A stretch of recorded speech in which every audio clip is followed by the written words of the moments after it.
As long as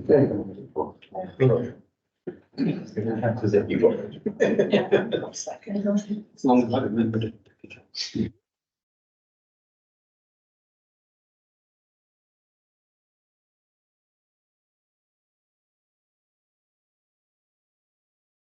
Hello everyone, welcome to planning.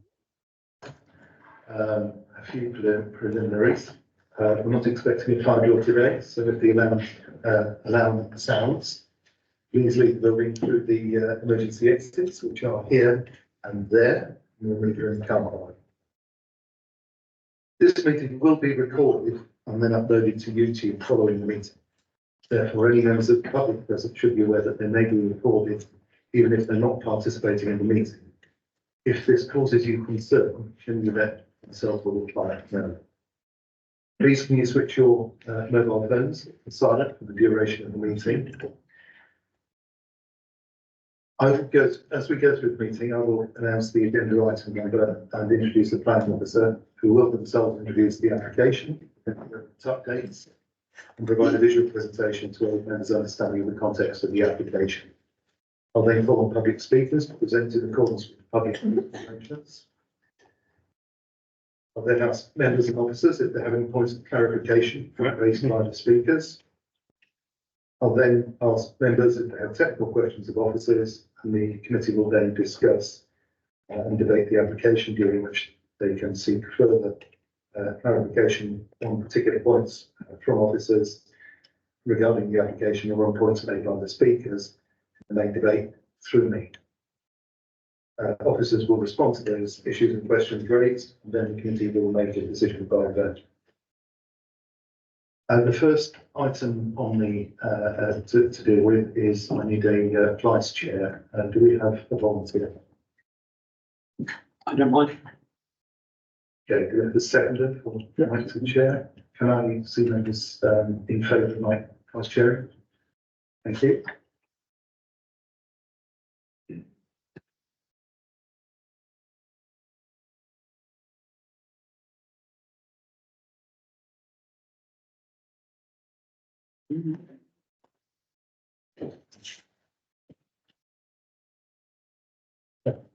Item one on the agenda, apologies for absence.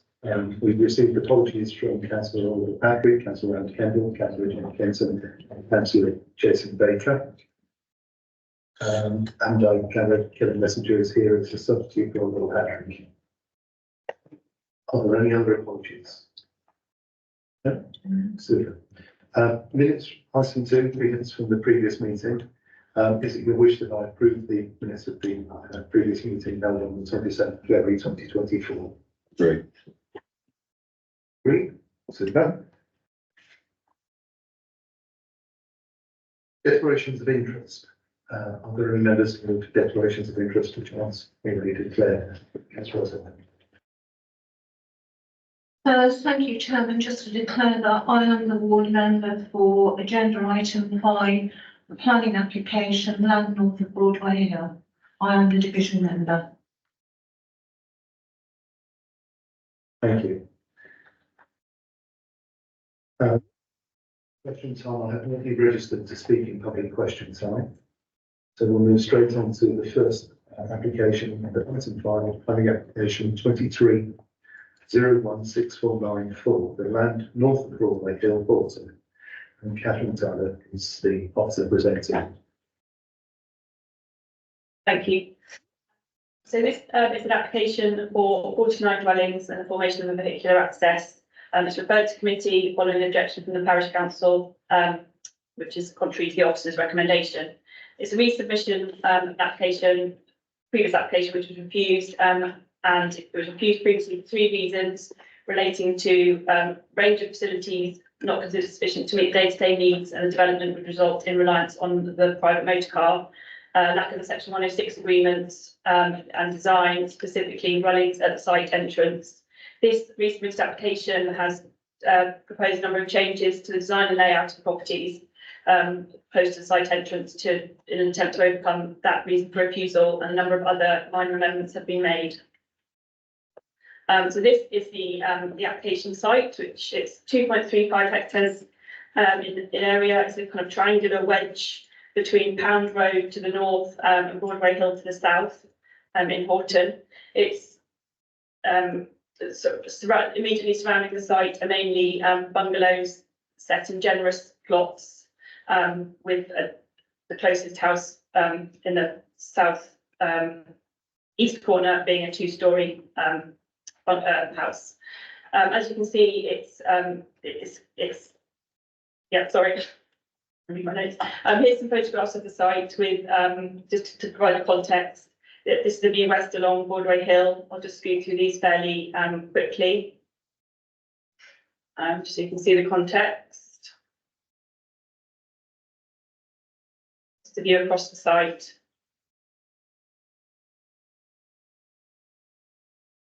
And that's Naroche, the closest, the dwelling, the two-storey dwelling I mentioned just earlier. And these are some of the bungalows which front onto Pound Road. And that's the site access onto Pound Road. So this is the previous scheme which was refused. Unfortunately, I don't have a pointer, I'm afraid. And I know that images are coming out very well up there, but I think it's okay for members to have this issue last week. Click and hold the mouse. Is that right? Oh yeah, you're right. There was concern with the previous application with these dwellings here and the kind of the orientation of them in relation to the building line further along Broadway Hill. So as you can see, yes, this is the previous scheme. Oh, amazing. Okay, thank you. So this is the previous scheme which was refused, and this is the amended scheme which, yes, sorry.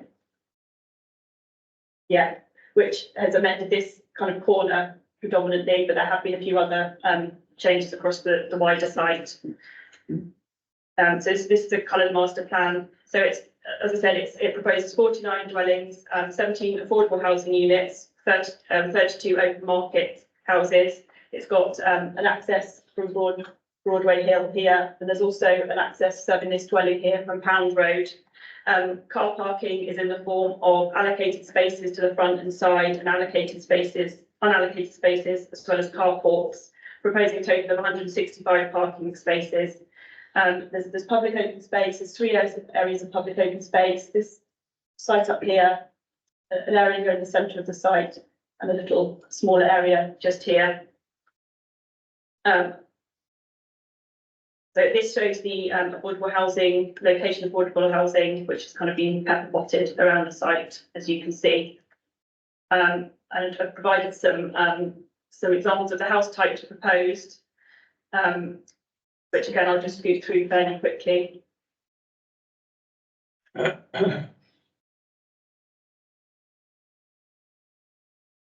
it's really not very good for those watching.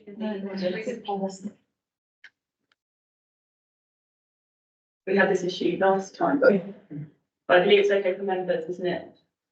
Is it? Do you have a presentation of? It's not part of the report. No, It's showing on the meeting. On the Teams On meeting. the Teams. Right.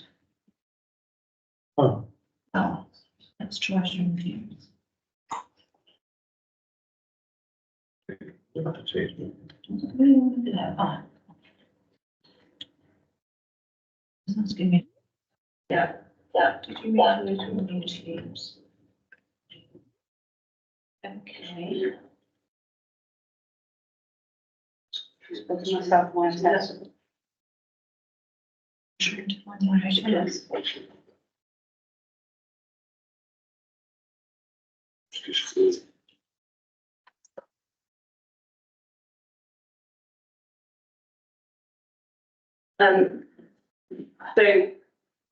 I can flick back through these when everyone's sorted. But this is showing the cross sections of the site with the proposed dwellings in relation to the existing dwellings. So just moving on to the key considerations.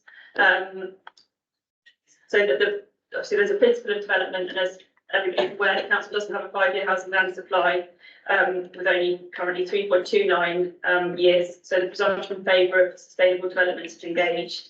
The housing land supply has dropped since the last application, which is currently at appeal, when it was 3.7 years. So as a result, planning permission should be granted unless the adverse impacts significantly demonstrably outweigh the benefits. In this case, the site is located within Horton, and policy SFU requires that at least 2 facilities are present for housing to be acceptable. Horton has a village hall, play area, post office, and Broadway also has a close functional link with facilities, so it's considered to be a sustainable location for development, and therefore significant weight should be given to the delivery of housing and affordable housing. In terms of landscape character, members were originally concerned about the orientation of buildings at the site entrance, and the scheme has been amended in response to those concerns. It will obviously introduce built form onto greenfield site, but as the site that lies essentially within the envelope of Horton, it's not considered to be visually incongruous, and it would effectively constitute rounding off of the settlement. The density is considered to be acceptable, and in character and landscape terms, officers consider the scheme to be acceptable. In terms of amenity, again, the separation distance and orientation of buildings are considered to result in unacceptable harm. And in highways and parking terms, again, it's considered, Council's highways officer considered to be acceptable, and the level of parking complies with the Council's parking standards. There's a phosphate mitigation strategy has been, which would be secured through Section 106 agreement. So in conclusion, the recommendation is to approve the development subject to conditions and a subject 106 agreement as set out within the committee report. And that's the end of the presentation. Did you want me to scoot back through the images? No, absolutely. No?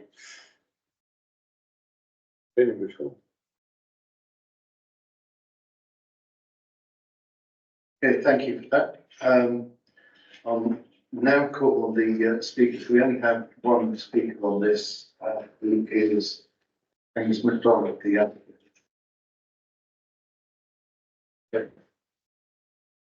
But I sit here and speak. You'll have 3 minutes if you just push the button on the console, the microphone.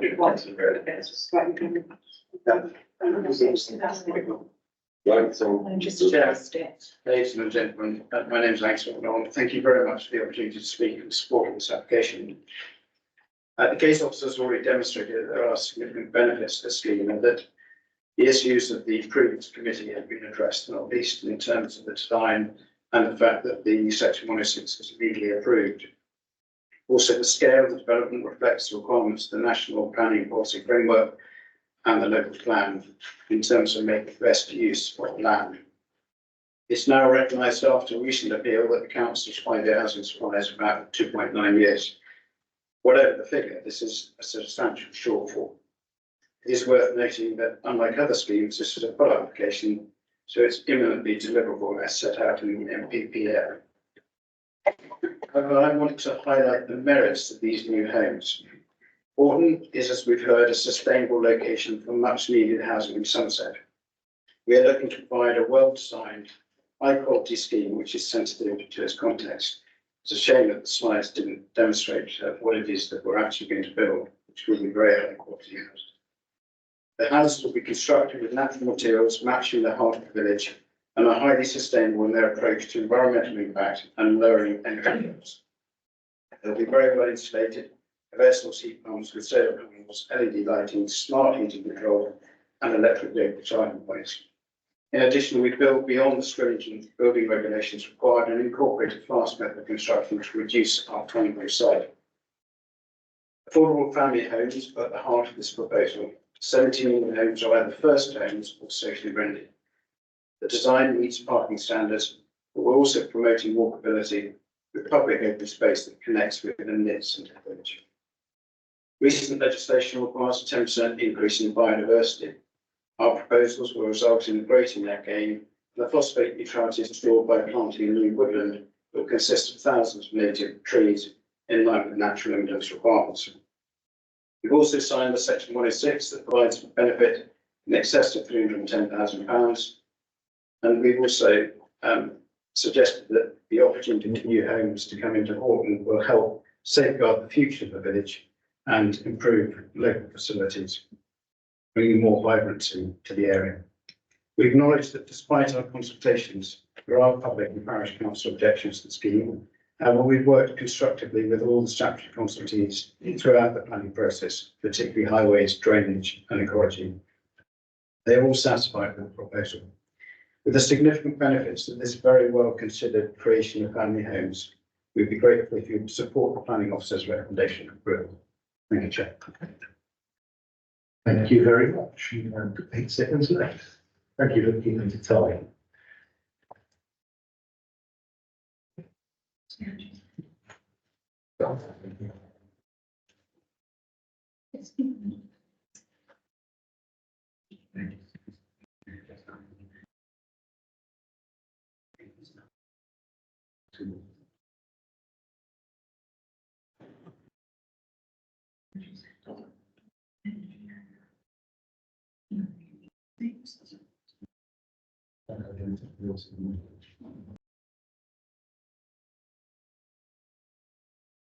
We were just discussing whether you would be allowed, I'm afraid, as far as I was concerned, the officers who operate the meeting hadn't informed me that you were going to speak.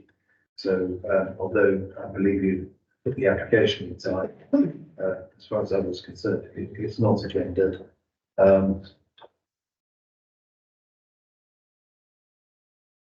I don't think, given that some people want to have last minute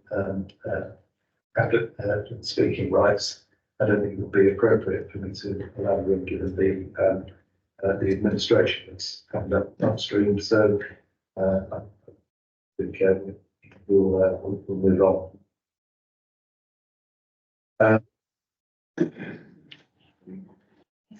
The next item is points of clarification, so I'll go around with it.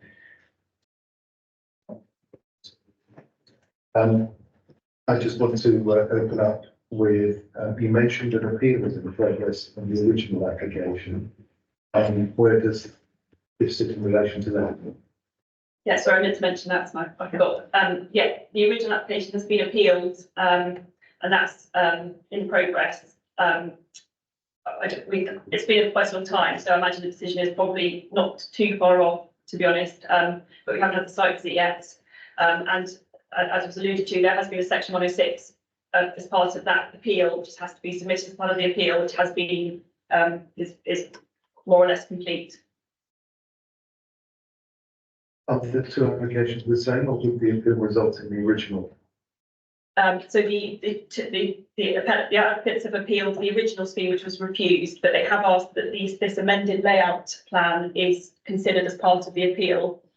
But we haven't heard from PIMS whether they will accept that amended plan as part of that appeal. But obviously, depending on the outcome of today's meeting, I imagine if it were to be refused again, it would probably be linked to that appeal.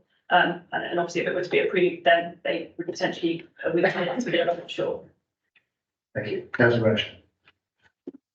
Yes, just a little bit of clarification. The general comments, they said there was no solar panels and the objections, but just stated there was solar panels. I was just asking a plan of evidence of the application included or not. I can't recall that off the top of my head. I believe there is a condition which requires compliance with a sustainability statement that they submitted. 33. Thank you. And again, I don't know that off the top of my head, I'm afraid, about solar panels. Yeah, I can't recall. I think it's condition 33. Yeah. And that requires compliance with the energy statement that was submitted with the application. But I can't comment on whether or not that includes PVs, I'm afraid, because I don't know off the top of my head. Councillor. Thank you, Chairman. I'm rather surprised that there was no reference in this report to the fact that the original refused decision on this site had gone to appeal, and I did have some email correspondence with Catherine, as we both know, on the subject, and she's roughly said that. My question would be, if there is an appeal ongoing, should we really not have waited till the outcome of that appeal was known before looking at this application? And also, in the event that this application was to be approved today, where would that leave the ongoing appeal? Would the applicant then choose to withdraw that appeal, yes or no?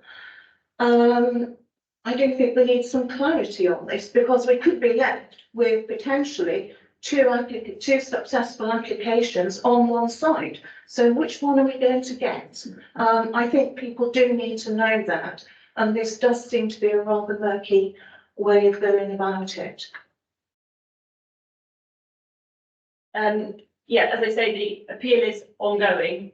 If this application were to be approved, for example, then it's possible that the applicant would withdraw the appeal. There may be put the council at risk of costs, I suppose, on that, because some of the or at least one of the reasons for refusal related to the principle of development rather than other matters.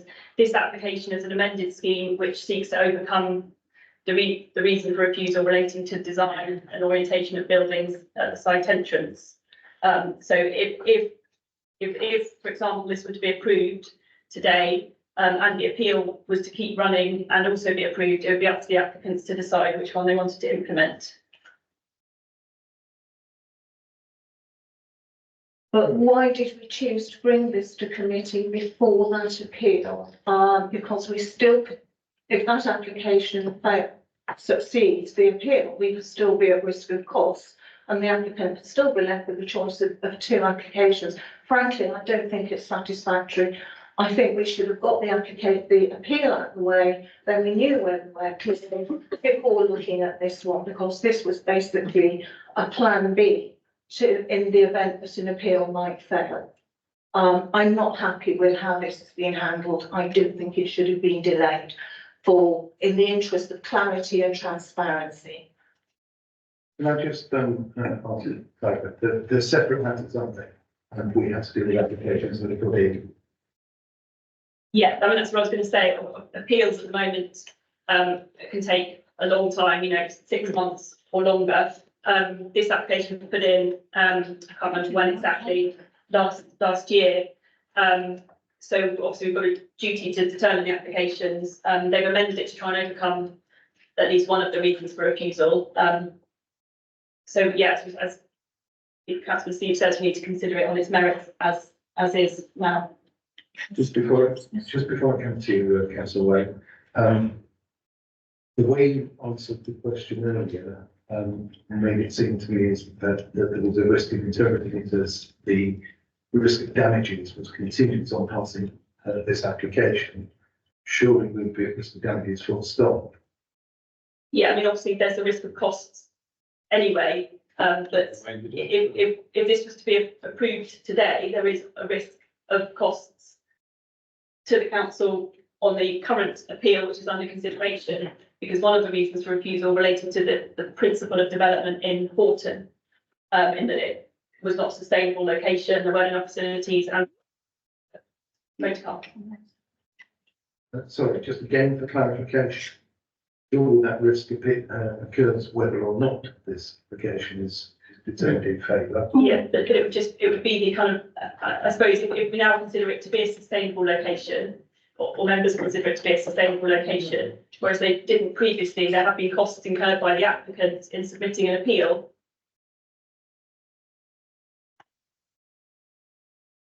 That's the way. Yeah.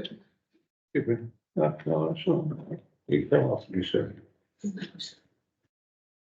Is not, in my experience anyway, the normal process is for an applicant to put in a revised application. I don't think I can remember having this situation in all the years that we've all done planning, where there's an appeal running at the same time as someone has submitted a change on an application. And it strikes me as though it's trying to get around the system by getting us to approve this today, whereby, and change our opinion from last time, to stop the process of going to appeal, which has already been started. It doesn't seem right to me. Just before I bring in councillor Osborne, I think we need to judge the application before us, not the rights and wrongs of whether it should be administered differently. Because actually we're here to determine the planning application that's been properly made in its own rights. I mean, the previous application is clearly relevant. It seems to be getting bogged down in matters concerned with the casual zone. Okay, sure. Bearing in mind that there are still some information outstanding, I think it was one of the statutory stakeholders commented that the original 2020 environmental stuff was out of date, and they'd actually done, and I'm trying to find it now and I can't. There was actually a walkover due with the ecology survey. The initial comment, August 2023, was that they recommended that there was a walkover, that should have been done. And the update from SCS is that there's no further comments received in response to the walkover survey, which was to basically update what was there. So we're still waiting for that. In terms of Wessex Water and sewage, I think there was some further information needed on that in terms of infiltration testing. That was September 23. They wanted further information according to sustainable surface water drainage schemes. So there were question marks on that, and Southwest Heritage also commented that they recommended that the applicant should be asked because it could be the site of Doniac pottery, and Doniac pottery was very important heritage-wise and archaeology-wise. And the applicant was asked to provide further information on any archaeological remains on the site prior to the determination of this application. And it's likely to require a geophys survey and a field evaluation. Has that been done? What is the outcome? Because if it has been done, it's not in this report. Finally, because of the murkiness and the lack of clarity, whatever the rights and wrongs, where do we stand? Because I'd like to propose that we defer this application until the outcome of the appeal is known, and then we can act with a degree of clarity that we're not left messing around with potentially two applications. Yeah, so just to comment on that, in terms of the ecology, so I did hear back from the ecologist actually at SDS after this report was published, and they confirmed they didn't have any further comments on any further response. They're very satisfied with the walkover survey, essentially. In terms of the drainage, there was a query that was kind of ironed out with the lead local flood agency, and the applicant did provide more information, and the LLFA was happy for that to be dealt with by condition. In terms of archaeology, I believe there's an archaeology condition requiring the submission of further information prior to any commencement of development on site, but I would need to check that. Now it's legal to give some advice on the determination. Yeah, so in relation to Councillor Osborne's proposal about deferring in relation to the original application appeal decision, I would advise against that. It's not, I don't believe, a valid reason to defer. That was an application in its own right. They've appealed. That's their right to appeal that refusal reason. And this is an application in its own right, which should be determined on the merits of the application. So if you feel there's reasons for a deferral on information that you feel or the whole committee feel is not there, and that's relevant to your decision, then that could be a deferral, as you've done in other applications before. But in relation to the appeal and having that decision before you, that should not be part of your decision making in looking at this application. So in other words, that's a no. Okay, mine, I do like plain English. I also have another point to raise, if I may be allowed to, Chairman, unless anyone else has anything they want to raise. Clarification? Yes, it is. It's relating to the Somerset Council planning policy comments. And she reckons that there are, and they've also, for some strange reason, included Broadway. There's 571 address points, and they've also assumed they've worked on 221 people per household, so they equate it to 1,200 people. I actually have a colleague who very kindly went and crunched some very basic census data, and we got the number of people who actually live in Horton. And that comes out at 540, that the population of Horton is 540.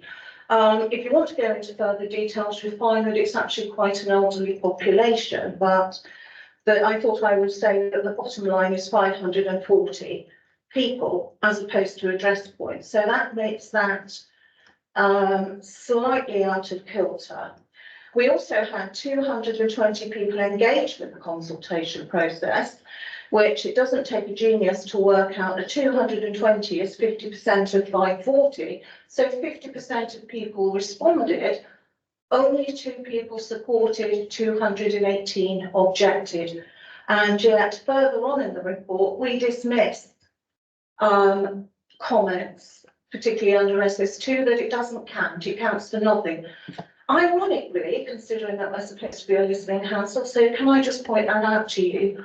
And also, presumably, why did you choose to go and muddle Horton and Broadway together rather than look at the number of dwellings just in Horton? Okay, yeah, I mean, obviously they are separate parishes, but they are geographically and functionally kind of linked, they're very close. And I think there's the kind of allowance under policy SS2 for close settlements which are functionally linked to be considered as one.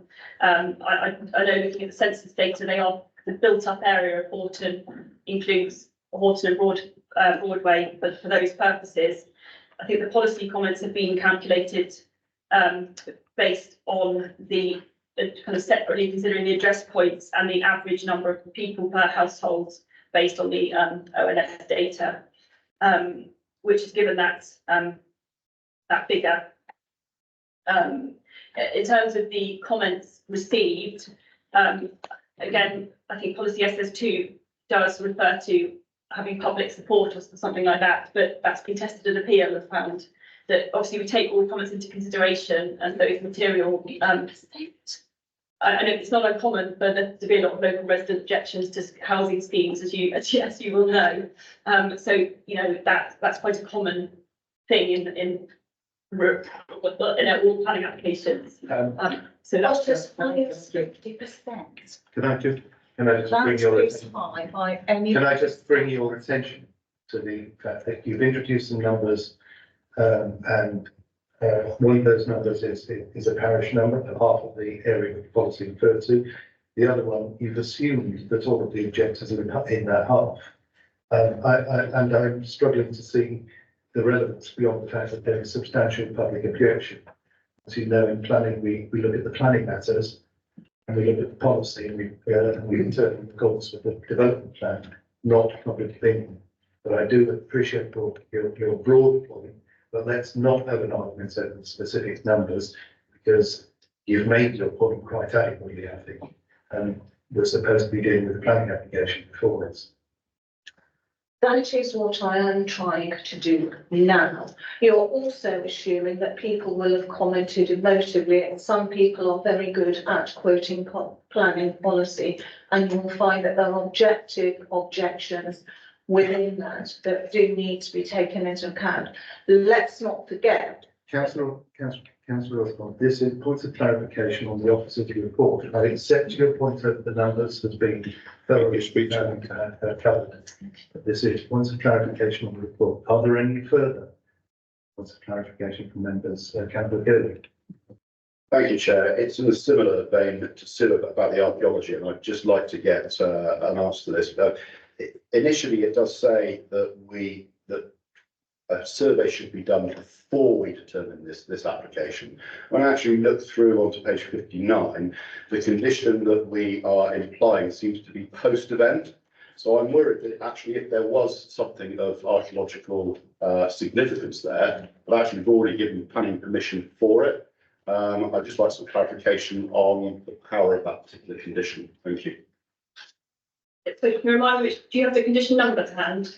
I didn't find it, no, I found it in the body of the text, I'm afraid. Yeah, no, that's fine. Sorry, I did find it a second ago. I think it was prior to commencement of development. And again, I don't have the exact comments received from South West Heritage to hand. So I can't really comment much further on that at this stage, I'm afraid. I'm presuming that that condition was one they suggested. I can try and have a quick look now to see if I can find their exact comments, if that would be helpful. Can I just ask you to wait for a moment, because I want to find the actual condition. The condition is what you're asking about.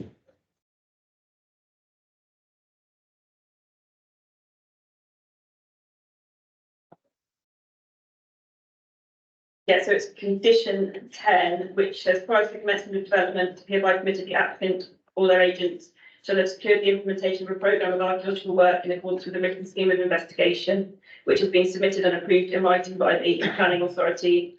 It should include details of geophysical survey, archaeological excavation, recording of heritage assets, the analysis of evidence recovered from the site, and publication of results. And it should be carried out in accordance with that approved scheme. I can try and find the comments that they provided. I imagine that wording came from South West Heritage.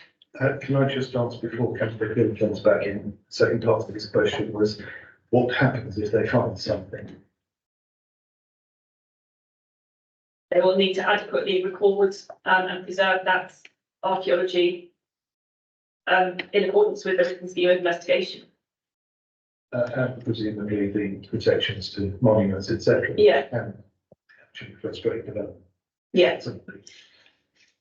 Yeah, I just found it an unusual condition. We quite often have watching briefs on these things. And Yeah, this one obviously goes a bit further. Exactly. It requires archaeological excavation. It just seemed that the initial condition almost says to me that there may be something there that would mean you can't develop that field. It just feels with this condition that actually, if we pass the planning commission today and there is something there, that actually we can't then turn the planning commission down and it gets built out and destroyed, which seems to go against the initial advice of South West Heritage Trust. That's my point. Yes, the point I was making about there being other legislation here is it may not be necessary for us to consider that. So it could be that actually providing protections frustrates the development.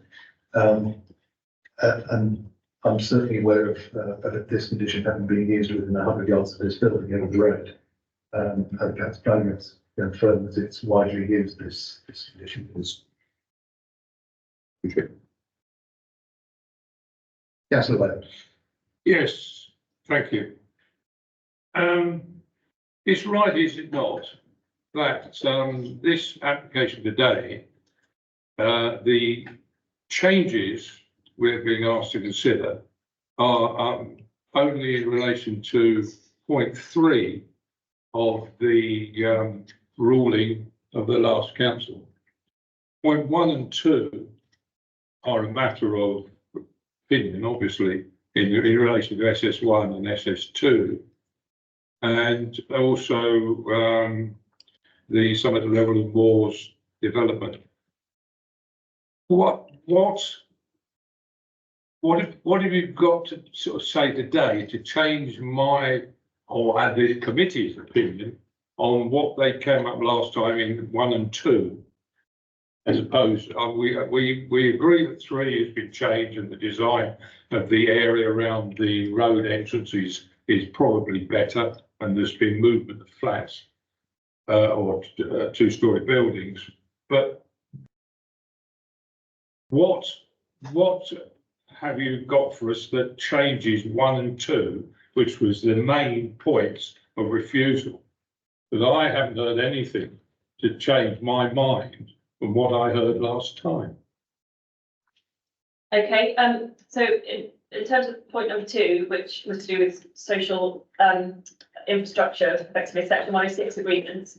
I mean, that is kind of attached to this, to the refusal, because it's a kind of almost like a standard refusal, because at the time there isn't a section 106 agreement in place. I mean, the applicants are willing to enter into a section 106 agreement, so and on the appeal, that's been refused, and there is a section 106 agreement which agrees to all the terms. So that reason for refusal is almost a kind of formality.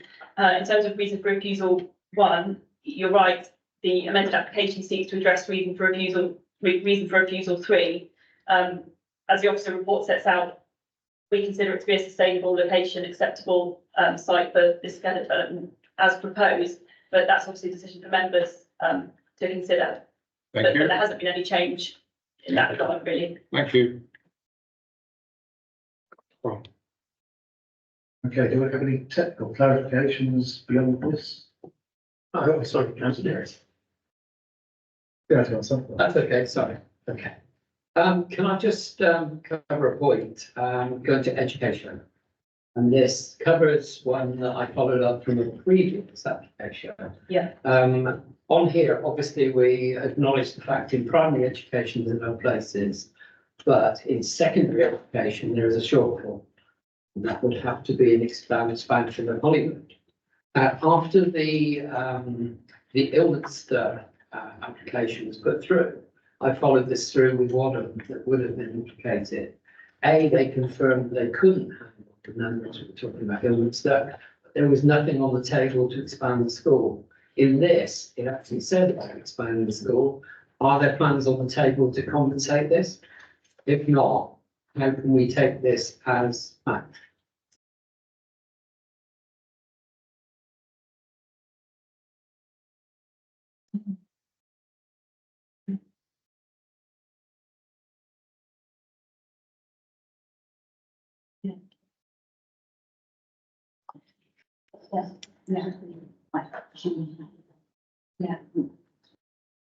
Yeah, I mean, the education contribution is what we've got from, that's been calculated by the education team. In terms of expansion, Can I just say, with education contribution, obviously is a contribution, but it doesn't address the issue. yeah, but I believe Holyrood is due to have an expansion, or it's had an expansion. I can't remember which off the top of my head. Again, I can see if I can find the education comments. Could I help you by asking a leading question? Yeah. If Holyrood was already had recently a significant expansion, but has lots and lots of land available, would it not still be down to the education authority to provide the physical infrastructure for the school places? And that is why they are seeking a contribution? Yes or no? Yes, is the answer. It's probably right. Yeah, sorry, I've just been provided with the comments here. So it says the Holyrood Secondary has reached capacity, and therefore the Education Authority has commissioned a new extension to accommodate all the children from new developments in this area, including this development. And then it goes on to explain the costs of that. Yeah. Yeah. Councillor. Yes, it's following on from education and from the point that Councillor Best made. Children from this development may go to school in Ilminster, and the schools in Ilminster go to Swanmead, which has recently become secondary, and then go on to Wadham. And I think that's what Councillor Best was getting at. What is the capacity of Wadham? Has any account been taken of the 360 houses that were recently granted outline appeal in January? And I believe that they are working on getting a reserve matters application to this committee. Well, it's only to this committee, but into the planning system by summer. Are you also aware that Nerocious catchment area was redrawn not that long ago to take in a chunk of Ilminster heading towards the Canal Way side of it? So that will increase the catchment area for Nerocious. taken together, it is possible that Neurosh might not be able to accommodate. Therefore, the extra children would be expected to go to Swanmead or perhaps even Ash Hill. And if they go to Swanmead, they will go to Fodder. I appreciate you can wax lyrical on education policy. However, this is a planning application and it's not our job to actually work out which school child gets allocated to which school or what path they follow through the education system. This is a planning application. So Yes, can you and please planning- please can you restrict yourself to whether or not you believe that it's possible for the education authority, which is a separate authority, to deliver using the using matters which are secured in the condition, using the matters which are secured in section 106. I would say with the arrival of the imminent arrival of 360 houses in Ilminster, I think I will question it, particularly in relation to Wadham. I don't think that's been looked at. I don't know whether Councillor Best has any views on that, bearing in mind his close association with that school. Once again, we are trying to, you're trying to base an argument about a planning application upon upon education, school allocation policy, which is not a matter that is within the scope of this committee. The Education Authority had asked for a contribution. We have to decide whether the contribution is reasonable. That's the planning matter. The remainder is for the Education Authority. And that is the bit that I'm questioning, because if education is not relevant, why the hell is it in the report? And why do we go to so much time and trouble trying to secure contributions and making sure that those contributions are appropriate, proportionate and fair? And only to add really that obviously the education department, you know, it's their duty to ensure there's sufficient school places for pupils. They've done that exercise, they've advised about an extension to Holyrood, and they've asked for a contribution towards it, which will mitigate any harm in education associated with the development. But this scheme, so in the planning terms, the contribution is considered to overcome any potential harm and, you know, allow the provision of the additional spaces required. As to the ins and outs of where children actually go to school, you know, that's as Councillor Siege says, that's not really an issue for this planning application. Would it be reasonable to say that the report from education had to come up with a figure in order to work out what the obligation would be? And in order to do that, they modelled it based on provision at Holyrood. And if other provisions were able to meet the obligation, then perhaps it might not be necessary to draw down the entire amount if they were more economic elsewhere, but presumably they've already considered this. Would it be fair to say the presumption is around getting to the right amount of justifying it for the obligation, rather than a commitment to send the children to that particular path? Yeah, I mean, obviously there's no requirement to send our children to a particular school, but it's the contribution required to ensure there's sufficient spaces for school pupils, and Holyrood has been identified as one which could provide that additional space.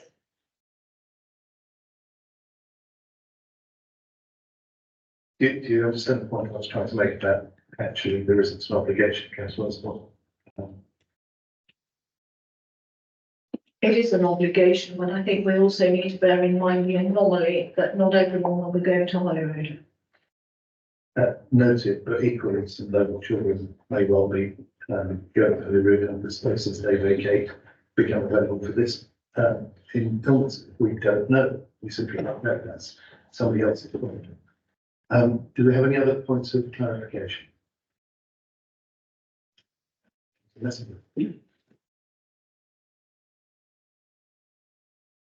Mine was more about water runoff and whether there's been a calibration done to the amount of water that's going to come off of that site, clean water and dirty water. The reason I bring it forward is because in Castle Pirie we've had several developments passed and cleared by Wessex Water, and we're left with horrendous problems trying to sort them out afterwards. Have these been dealt with? Thank you.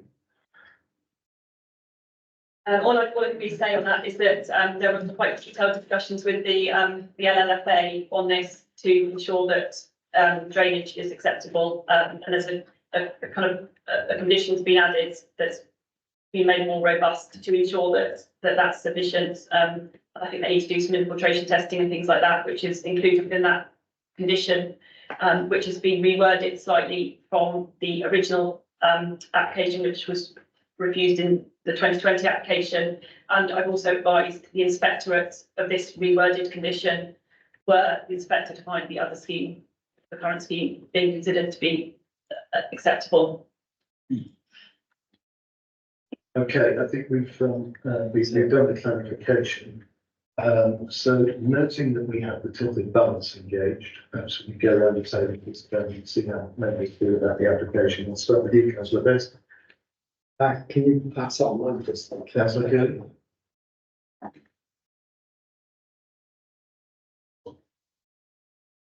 Councillor Ashton. Well, reviewing the 3 points that we refused last time, I see they've addressed 1 point completely. The 106 seems to have addressed the 2nd point, and we didn't refuse it on 1 particular point. It was a balance of all 3, and the vast bulk of them seem to have been addressed. I think the issue of car and local resources is going to remain, and on balance, I'm pushed the other way. I don't accept the 360 houses potentially on the further applications later, because we should consider this in isolation, and that the 360 is irrelevant to this application because it's not been settled yet. So I see if this 106 has been agreed and the education authority have agreed the contributions, I can't see that that's something to argue over at the moment. Can I just clarify quickly on that? Yes. Just this, so the section 106 has been kind of agreed, and the applicants are willing to sign a section 106 agreement, but if this were to be refused, we would still need to include that as a reason for refusal on this application, if it were to be refused. But it's almost a formality. Presumably our decision is subject to 106 being signed. It would be if it were approved, yeah. Councillor Messenger. I'd like to support the application on the basis of the desperate need for houses across Somerset, and we can all find reasons to keep turning stuff down. We haven't fulfilled our housing requirement. I suggest that we get on and get these houses built. Thank you. Thank you. Councillor Hobhouse. I have a fairly major concern, having sat down and read both parish objections or reasons for refusal. Nowhere does it show me the housing need or the housing survey in either parish. And I absolutely accept that we require affordable homes, but in neither parish, if you can tell me I'm wrong, I'm very happy to accept it, has there been any form of survey that shows that they need more houses. That is stated in your report as a requirement. Thank you. Councillor Fox-Jones.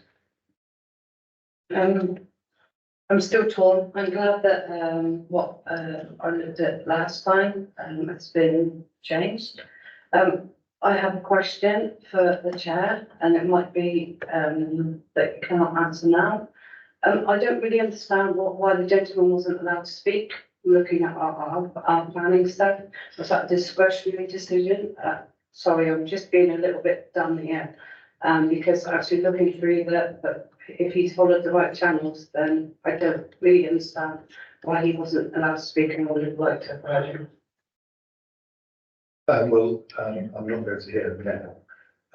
It was an administrative oversight, and he wasn't on the list of speakers, and admitting these were not on the list is at my discretion.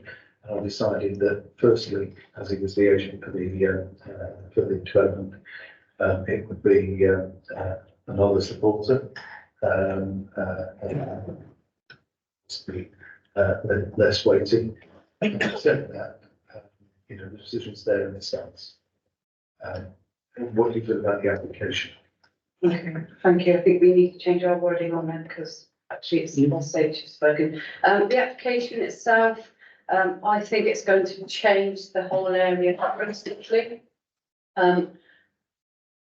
As councillor Osborne said about the schooling, I know you're going to try and stop me and shut me down, but we are elected as councillors for our local knowledge and our trust, but by the people that live there. So I do think that does play a part in our councillors' role, which we are sat here in planning.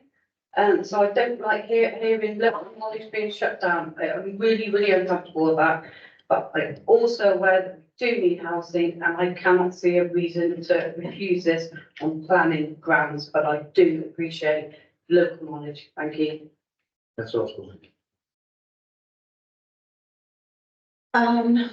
Do I speak now, or are ward members given an opportunity to speak separately? I'm not quite clear. And also, I can't see the screen totally, but is councillor Keating, as she is a fellow division member? I'm afraid ward members have to register to speak, and as you're already a member of the committee, you get an unfettered right to speak as a in the debate, which you're not presenting evidence as a ward member. So, Right, okay. And I do think that ward members at the very least should have the right to speak without needing to register. We always were. And I hope it's something that the review will take in hand. It will come as absolutely no surprise to you because I am the ward member for this application. I'm surprised there is no one from the parish council who was chosen to speak on this application because it would have been very helpful to hear that. Bearing in mind the very strong feeling of the residents of Horton on this. As I say, 50% of the population chose to express a view, and that has got to be very high. I don't think there'll be many applications, even in small rural areas, that have that. You're also commenting on how much it will swell the population by. It will swell it by probably more than what the planning officer has tried to make out. She's actually rather played it down, because one of the things you're not considering, that this application has a much higher number of 4-bedroom dwellings. Having seen a Galleon site yesterday in Bolton St David's, which was exclusively 4 and 5 Blue Liars boxes, they are huge. So they're not necessarily built for single or dual occupancy. I know there are some smaller properties included in this, which will do that, but you may find that actually your population is higher than the numbers given. And I suspect you're looking at an increase of far more than 20%. There's also been 2 applications approved. One is the 28 houses behind the Valley Broadway. Now I know it's Broadway, but we know the 2 operate together and one will impact on the other. I'd also question whether you really want to build houses anywhere and everywhere. You have to think about people's ability to travel. There are no public bus routes, for heaven's sake. So how are people going to access services? There isn't even going to be a bank in Ilminster anymore. So Ilminster's about to become a banking desert.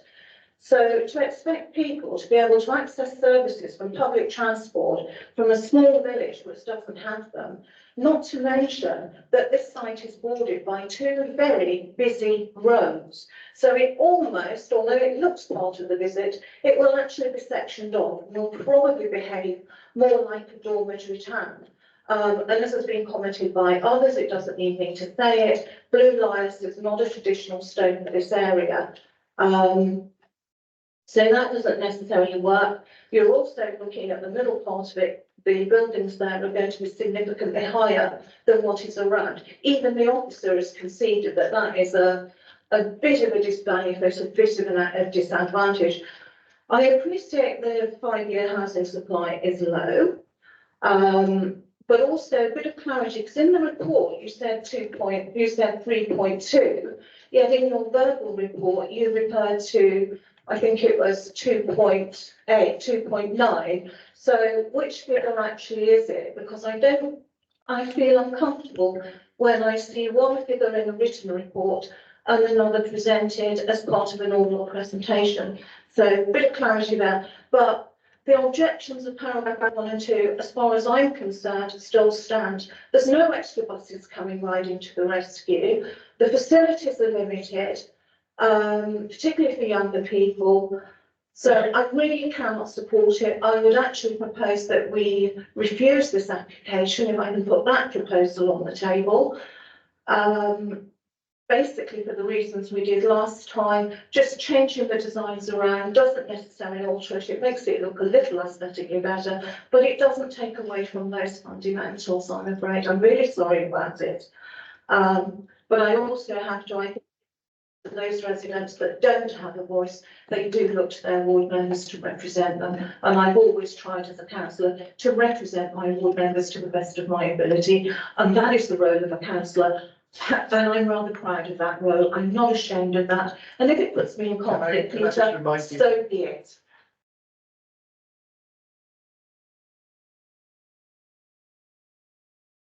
Stepped well outside of planning, but included a few planning points. It would have been nice to just get the planning points. Councillor Boyd. Yeah, you got anything? No? No, except to say you did use the word unfettered. Thank you. Thank you, Chairman. I'm going to refer to the reasons for refusal last time. And it's quite clear that this is a rural settlement under our local plan, and as such should be treated, that's SS1, I believe, it's treated as part of the countryside. That's where we should be starting from on this application. Not that it's part of 2 villages. According to our local plan, it's part of the countryside. So there where we start, and that's SS1. I don't think this application treats this as part of the countryside. And then we get down to SS2, which is the facilities, etc. And I agree with the ward member on this one. I know the area pretty well. There's no bus services. There's one shop in Horton, which is quite a long way away from there, and it barely is sustainable for that part of the local plan. So that would be, well, I don't think we have heard anything today which overcomes our objection, the main objection last time, which was the subject to the local plan policy, SS1, and the definition of that, and then also SS2. So in that reason, I will be voting against this application on those reasons and those reasons only. Thank you. Just before I can ask the planning officers just confirm, in the report it says SS1 says SS2 applies, and because it's a rural settlement. Is that correct? Yeah, so SS1 sets out a settlement hierarchy, and then SS2 relates to rural settlements. Yeah. So this is actually a settlement, not open country. Well, I don't have the exact policy wording, but I think it says It's strictly controlled and limited to that which it's open. yeah, so I think it is open countryside, and under SS2 on rural settlements, it allows some provision. Wording's on page 43. It's SS1. SS1 sets out a type of hierarchy. Yeah. This is by SS1. It says SS2 that applies. Yeah, so both apply, SS1 and SS2. SS1. Yeah. There aren't any restrictions. SS1 sets out a settlement. Okay, look, I'm going to have. Do you want to come in? All right, I'll come in. Because I think it's really important we remember what we're doing here. We're here as a quasi-judicial committee, not as a political steering group or as an ordinary committee of council. We're here as a we're here as a quasi-judicial committee, and our duty is to determine applications in accordance with the development plan, not popular opinion. We take the popular opinion into account in certain ways within our plan, but there have been very strong attempts to make that the determining factor here, when actually there is no representation for the future residents should this application be granted and the houses be built. those people are not yet living in the field. And our job as a planning committee is to consider all of the aspects, including the benefits to those families. I'm also really conscious that we have to both demonstrate a specific harm and that the level of the specific harm outweighs the benefits of development. And I haven't really seen much more than not liking, which is a position this committee's been in. With respect to what we agree, which, you know, this is unfair, but that's not wrong in planning terms. It may be, it's unfair to ourselves to give permission for a development in a settlement which has already had quite a lot. However, on the upside, I think the refusal at the last hearing, the previous application, has resulted in a very significant improvement to one of the enduring features. I think the street scene and the way in which this reads from public viewpoints around the village has been substantially improved. I too have some concerns about the finishes of Blue Lights. However, I also recognise that there are conditions here which allow that to be controlled. And I would expect officers to keep an eye on finishes and make sure that the physical palette is appropriate. But I'm now content that this is not going to read as a different village starts here. It's going to read as a new estate or whether then in the fullness of time.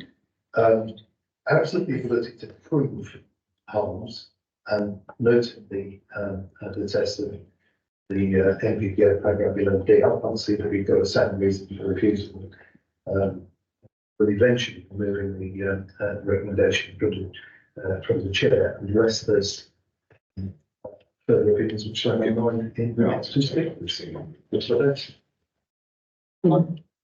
Did you want If I could, please.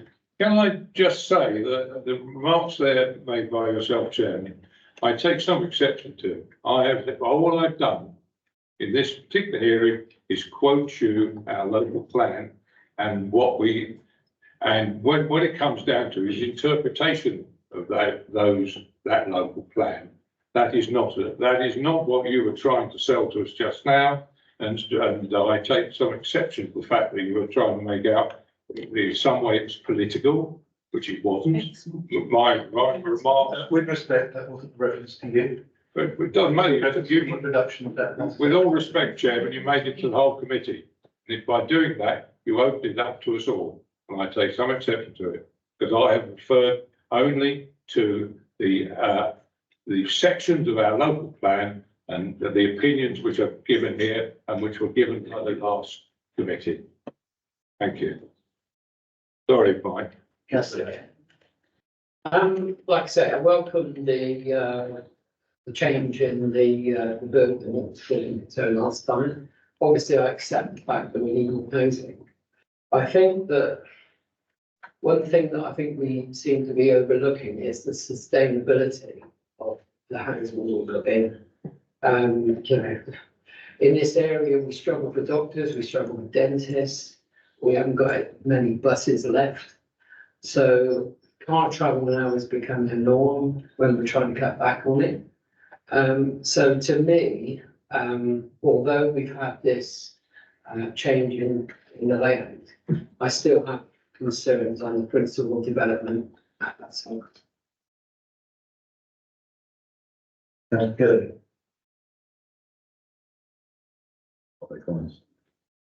Okay, I'm going to move from the chair, the officer's recommendation, we approve such. So, Sorry, I may be wrong, but I believe councillor Osborne already made a proposal for the refusal on the same reasons as the first application that was, is it appeal? yes, there was a proposal. Yes. Was it all three reasons that you wish to? I think you mentioned. No, it was just that. 1 and 2. Well, if you're clarifying. Clarify on 1 and 2. Those haven't fundamentally changed. Sorry. Can I just check the position to the officers is to still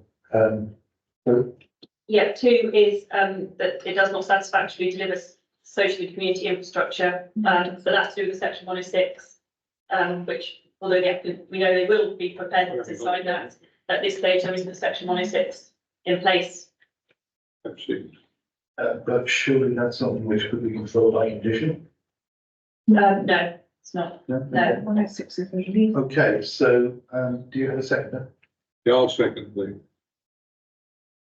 Okay, so we have a proposal before us that we refuse for reasons one and two. Can I see those in favour? Can I see those against?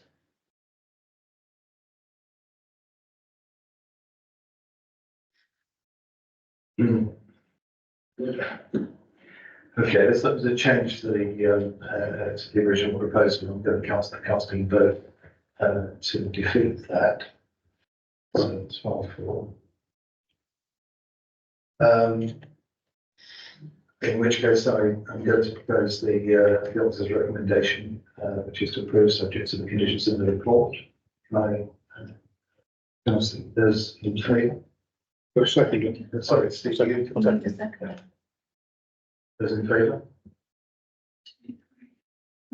Those against? Again, I'm going to use my chair's casting vote in favour of the application. I'm so tall, wasn't it? Cool. Sorry, can I just confirm your abstentions on that? Oh, that was me. Yeah, of course. Okay. No, it's a trace. From the moment. Can we move on? Okay, moving swiftly going. Item 6 on the agenda, which is land adjacent to Waterville Lane to Millwall. If you want to go break on the agenda, That'd be great. can I suggest a 10-minute break? We'll recommence at 20,000 leads. Yes.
Right, planning application, item number 6, planning application 22-180.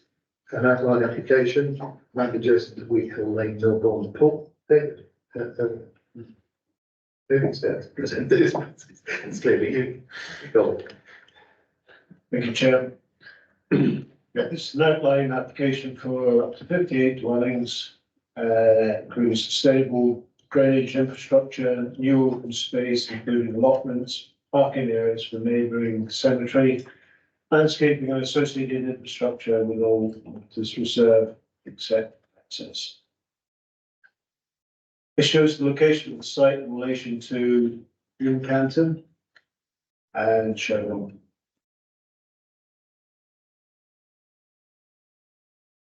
This is the site here. This is Retail Lane running along here. This is the recent application that was approved and is currently under construction.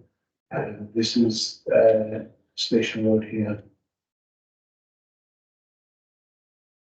Zoom in a little bit. You can see the new development being constructed on the to the west, and here you can see a little diversion. Wheat Hill Lane onto Station Road. This is where it used to run along. That's now no access and on traffic go through this way. Cemetery here. And the recreation ground to the north.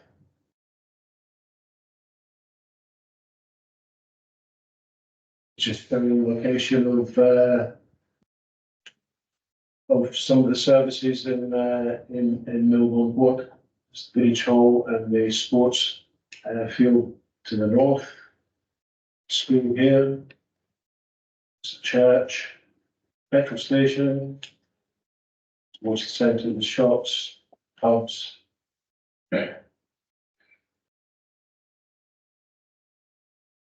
This is the red line location plan. This is Everlane's close here. And Wheat Hill Way, yeah, just here.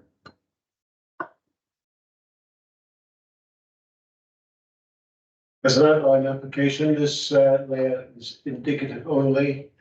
Does not form part of the approval. It shows how 58 dwellings would be accommodated. However, this will be subject to further detailed considerations reserved at a stage. Zooming in on the indicative layout indicates links on the west side here into the existing public right of way. Surface water attenuation ponds. South Ski. Car parking in this area for use of the cemetery. Allotments along the top. Free parking along the main access road. Along the top here is an informal recreational area providing a buffer to the recreation ground to the north. And just to repeat, this is indicative only. This is the access to be approved at this stage. The Highway Authority recommended that a bond is secured within the Section 106 to secure a TRO for double yellow lines should, over a 5-year period, it is shown that the new junction with Station Road is not functioning because of parked cars.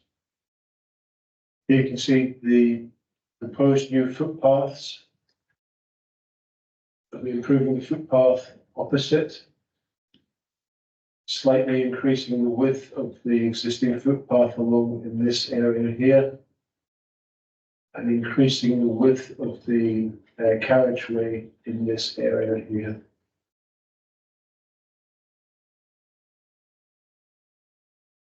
This is the area of hedging to be removed. The hedging hatched here will be moved back along here, replanted. That's to create the necessary visibility space. You can see the visible displays from the indicative landscaping proposal. It shows you the attenuation points and proposed tree planting. It shows the public rights of way around the site. Footpath that runs along the west of the site. 1735, it's a catchy title, is proposed to be upgraded and linked into the site. Presentation, hold on. We'll just pause. Yep. I've just had Nicola Clark saying they can't see the presentation online.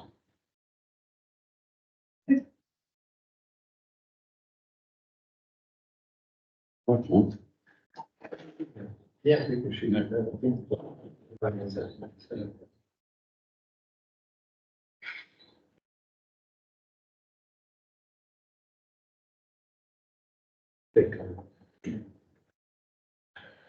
This plan has been produced following a walk around of the site along the public rights of way.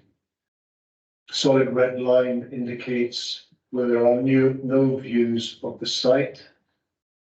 Red lines around here. The dashed lines along here are where intermittent views are possible of the site.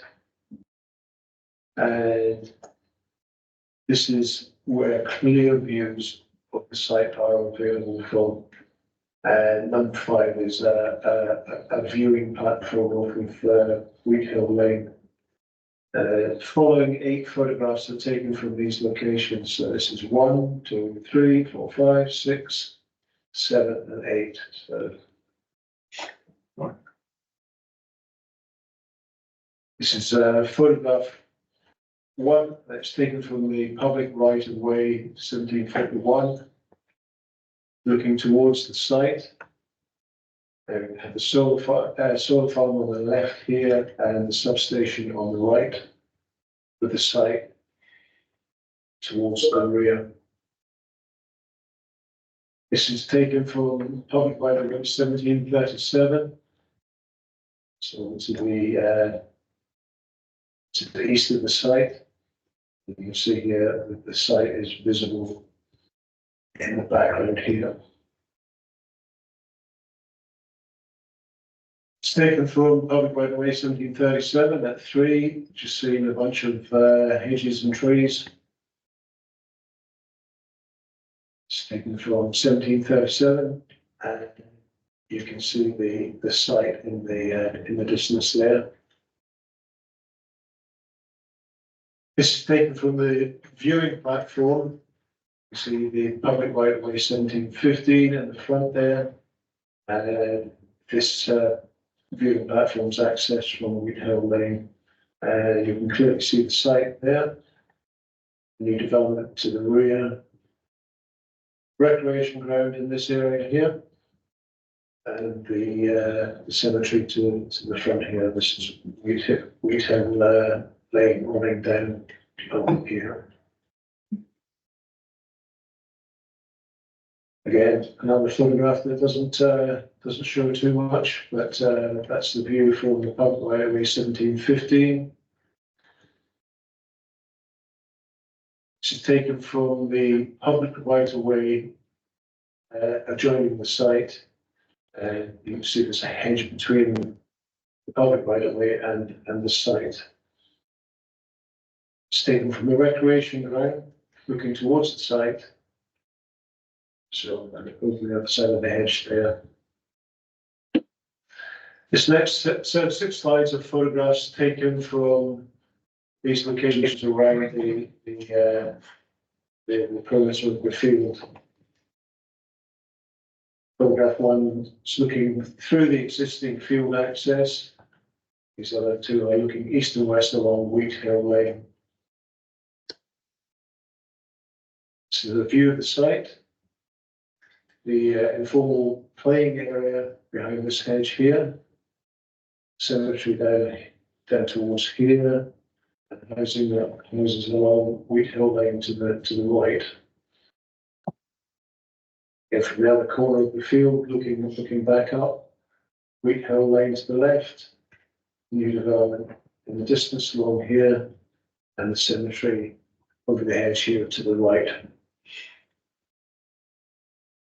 In the other corner of the field, Wheat Hill Lane, a new development in the distance, and a recreation ground on the right hand side. Footpaths on the right hand of this hedge here, housing along Wheat Hill Lane and cemetery and recreation ground. So behind on the left. So I apologise, got those round the wrong way. The footpaths on the right hand side behind this hedge. We have housing along the back there, and the cemetery and recreation again behind this hedge to the left. Last one of the site. The footpath is behind the hedge on the left hand side. Recreation ground and cemetery in the distance. Some key considerations for this application. In terms of the principle of development, the application is an outline, excuse me, with all matters reserved except for access. The layout plan is indicative only and is subject to reserved matters application. The site has been identified with the draft local plan review as a potential development site. While work is stopped on the review and little weight can be afforded, it does give an indication of travel. The council cannot demonstrate a 5-year housing land supply, and therefore the tilted balance as set out in the LPBF applies. Taking into account statutory consultees' positive responses and weighing the proposal's benefits, which I'll come on to towards the end, it's considered that the principle of the development is acceptable. This is further testified by approval of the neighbouring site to the west, which was also shown in the draft applications. In terms of visual amenity, the council's landscape consultant has stated that in his opinion, that if carried out sensitively, there is scope for development on this site, as was recognised by the allocation of this site for residential development in the former SSDC's emerging local plan review. He raised no objections subject to imposition of conditions to cover the detailed landscape design and implementation and to ensure ongoing protection of boundary features and especially the retained part of the roadside boundary hedge. The council's trees, hedgerow and landscape specialist has no objections subject to conditions relating to tree and hedgerow protection measures and submission of a suitable hard and soft landscaping scheme. The Highway Authority notes local concerns, but does not consider the proposal would create severe highway safety issues. No objections subject to section 106 require off-site mitigation measures. I want to secure a TRO to be retained for 5 years in the event of car parking, reducing the effectiveness of the new junction with Station Road. A travel plan adherence and various highway-related conditions. There are no objections from the LLFA and Wessex Water. SES have no objections and have recommended biodiversity enhancement and ecological mitigation conditions. Phosphate mitigation for the scheme involves an agreement having been made to purchase 7.63 kilograms of phosphorus credit from the approved Woodrow Farm Phosphorus Credit Scheme to achieve neutrality post AMP7, which happens in December 2024. There are no objections from Natural England and Somerset Ecology Services, and a section 106 and conditions are recommended to address the mitigation requirements. Residential amenity. Potentially, there is potential for residential amenity concerns is limited to impacts on the existing residential properties on the opposite side of Wheat Hill Lane to the south of the site. Given the separation distances, this is considered adequate and can be successfully addressed at reserved matters. There are no objections in terms of archaeology and no harm to heritage assets. The site is grade 3A agricultural land. The benefits of the land to the economy and in other ways is acknowledged. The loss of approximately 3 hectares of this land from the significant stock of such land in South Somerset and around Melbourne Port specifically is considered acceptable given the benefits of the scheme. Requests from the parish council for ultra fast broadband to be connected to the properties are covered under the building regulation. And in this instance, there is no need for a planning condition to duplicate other legislation, however informative is proposed. Benefits of the scheme are financial contributions towards education provision, community sports and leisure provision, delivery of both market and affordable dwellings, assisting towards the 5-year housing line supply, provision of allotments and new car park to serve the cemetery, helping to improve the sustainability of existing village services and facilities, SIL contributions, temporary employment opportunities during construction phase, and employment regarding ongoing maintenance. It's therefore recommended the application is approved, subject to the conditions as set out in the report before you, and to the section 106 securing affordable housing, education contributions, recreation contributions, a travel plan, highway mitigations, including ability to request a TRO within 5 years, links to existing public footpath and cemetery, public open space, landscaping allotments, and parking, the car park for the cemetery, visitors, and management company or other arrangements, and phosphate mitigation. Thank you, Chair. Thank you very much. We have 2 speakers registered to speak on this issue. The first is the division member, Councillor Nicola Clark. Nicola, can you hear us? Yes, I can, Chair. Apologies, I'm having some internet connection problems. Camera on, but you have 3 minutes. Thank you, Chair. So my apologies for being with you in person. I'm recovering from a heavy cold that I'm sure that you all don't want. As the divisional members, Sarah and I have heard from the community on this issue, and we have read through and discussed the over 40 objections that have been submitted online.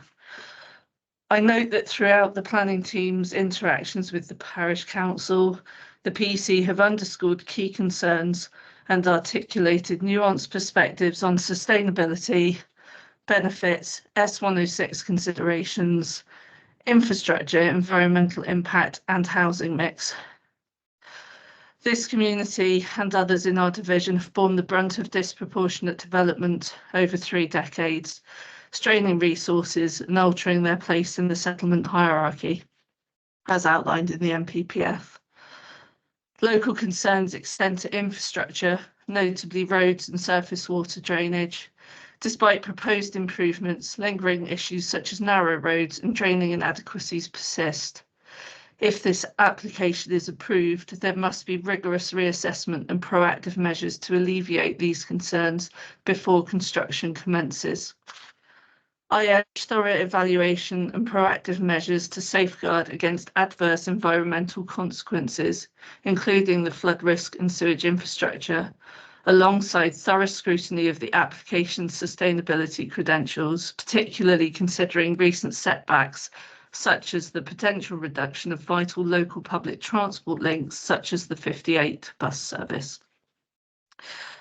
While I do acknowledge that there are benefits outlined in the application, including provisions for cemetery parking, green buffers, footpaths and allotments, if the application is approved, then these and other such benefits must be diligently secured through robust S106 agreements, ensuring that they directly and specifically address local needs. I would also like to strongly advocate for future-proof amenities such as the mentioned electric vehicle charging infrastructure and ultra-fast broadband connectivity, aligning with evolving technological and environmental standards. In conclusion, I implore the committee to uphold the principles of sustainability, community welfare and environmental stewardship enshrined in the NPPF. And I ask the committee to take careful consideration of Millbourne Port's future and the online comments of the community when they make their decision. Thanks so much for your attention. Thank you very much for keeping to time, and I'm sure I'll speak with the rest of the committee who you feel better soon. The next speaker we have is Nigel Jones, who's the agent.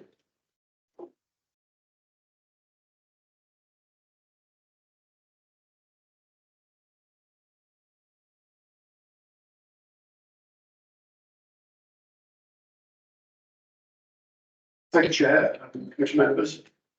I act for the landowners and needless to say, support the planning officer's recommendation to approve this application. As a result, I don't want to rehearse all of the planning officer's comments in his comprehensive report, but I want to reinforce just 5 points. The site is in effect an infill site in an entirely sustainable location at Millbourne Port. Millbourne Port has significant facilities and it has public transport routes. And as explained with the photographs, you have existing development on the western side, the cemetery on the northern, on the eastern side, and the playing pitches on the northern side. It is part of the draft allocation in your original local plan. The remaining part has been filled out. There are no technical objections from any statutory consultees, and I understand that there have been some objections from the public, but those are primarily from people who live in Wheathill Lane or in the new developments adjoining Wheathill Lane, and they're primarily on highway grounds, but the Highway Authority don't support those. There's also some comments about flooding, but again, the surface water issues have been properly dealt with, and there's no statutory consultee objection.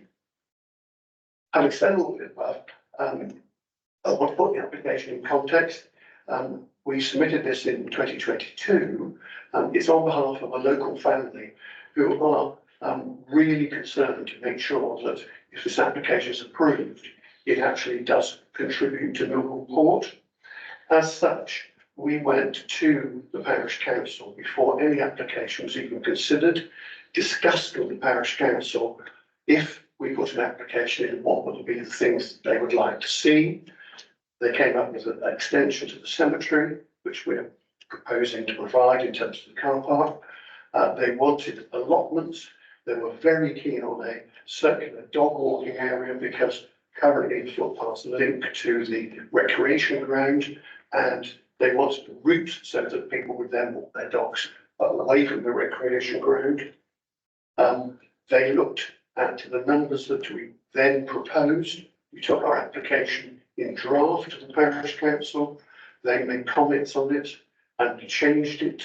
We reduced the numbers. We took it back to the parish council and eventually obviously submitted. In my opinion, this is an exemplar application of working with the community, and I hope you support it. Thank you very much, and thank you for keeping exactly time.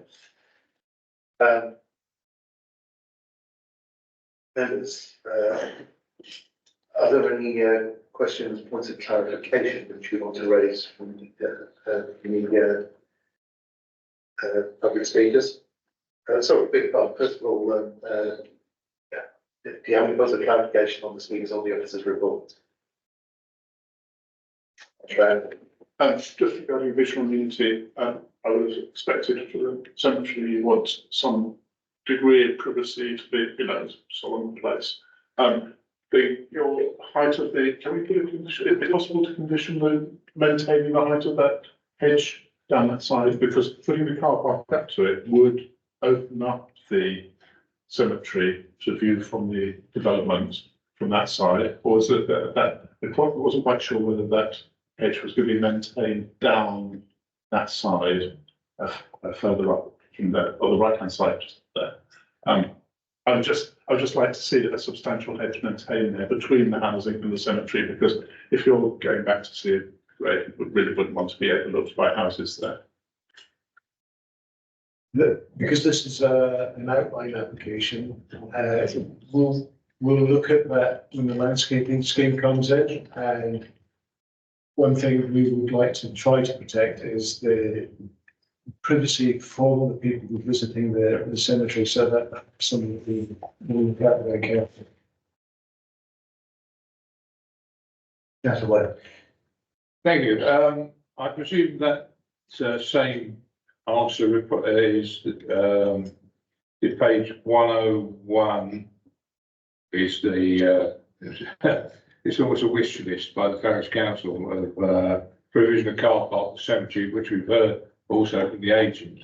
These would be part of the conditions, but not part of this application now, I presume.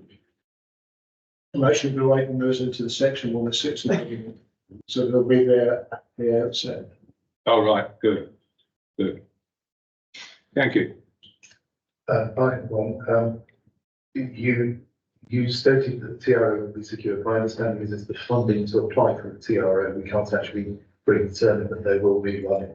It's the ability to ask for one. Is that correct? That is absolutely correct. So the money will be taken to allow an application for the TRO. Any other points of clarification? Okay, in which case we will move on to the debate. I'm going to reverse the usual order. Councillor Webb, you want to lead us off? Yes, thank you. I'm very impressed with this, especially with the agent's remarks and the work that's been done with the parish council, and you can see that in this report. And I think it's as an exemplar has been said, and I would find no reason not to approve this. So, in fact, I would like to recommend that this is approved as an outline application, Chair. Okay, no bill proposed, and Councillor Fox-Jones. I too am impressed with the engagement, so thank you, and I'm inclined to support this view. Thank you. Councillor Hopkins. I have absolutely no problem with this application. It is in a town, not a rural area, and it is in a town with all the services available. Yeah. Happy to support. Councillor Ashton. Happy to support as well. Councillor Thank you, Chair. I just wanted to note that the Millwall Port Parish Council actually did in the end say that they would support it, would cautiously support it. I think that from what I've seen of all the other objections, I think we can condition all of them, so I can't see any material objections, and I will too be supporting it as well. Thank you. Yeah, I would support the application, and then even the final tweaks that need to be made can be done at the reserve matters. I too just like to put on record that I think we should also commend the parish council as well as the landowner and their agents for engaging together and resolving matters before entering the process. It has made it much easier to judge, and I'm content that this outline application could be supported. So as Councillor Webb has already proposed to move the officer's recommendation to approve subject to conditions. Councillor Fox-Jones, you better second it. Yeah. In which case, can I have a show of those hands in favour? That's unanimous. Thank you very much. We're heading now on to the final application. You'll need a couple of minutes to change over between offices. Just 5 minutes this time, 5-minute break, restart at 5:04.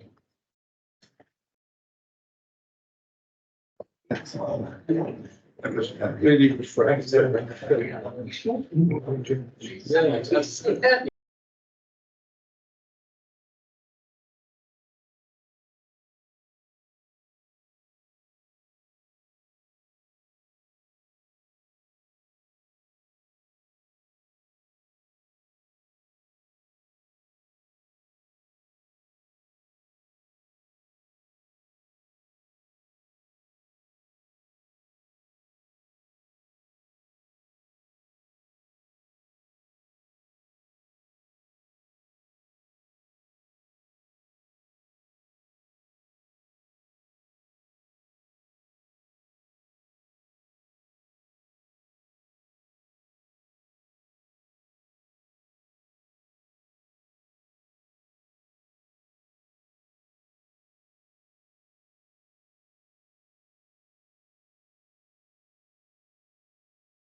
we will recommence with agenda item 7. Sorry, item 8 rather, which is item 7 was withdrawn. Item 8 is the planning application 22-03341 for land to the rear of council offices, Churchfields, High Street, Wincanton. Andy Norris will be making the presentation. Thank you, Chair. This is application for dwellings with alterations to the parking layout and promotion of new access. It should be noted that it's retrospective at Churchfields, Wincanton. Many of you may know Churchfields as the previous SSDC offices and former police station. Okay, so the red sightline plan showing the offices. You'll know obviously there's residential properties on Churchfields down here. The nearest properties are obviously this one here, this one here, and this one here to be affected. You've got the Grade 2 star listed church here, and a Grade 2 listed church up here, and the public car park in front. Okay, so this is a site layout plan further out. Obviously, you'll know, for those who aren't familiar with Wincanton, you've got the High Street up here, which is all the services, the shops, the pubs, etc. You've got the primary school just down here, and up here to the back is King Arthur's Secondary School. And again, this is just showing the satellite image of the town and the site. The application site is just up here. The massing of the application is up here, and this sort of area of hard standing, and the access has been created down here. And again, closer up.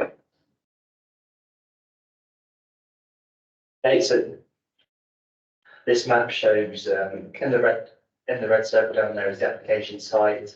The green is the conservation area designation, and the sort of the yellow buildings are listed buildings. The site is wholly within the conservation area, though there are no adjoining listed buildings.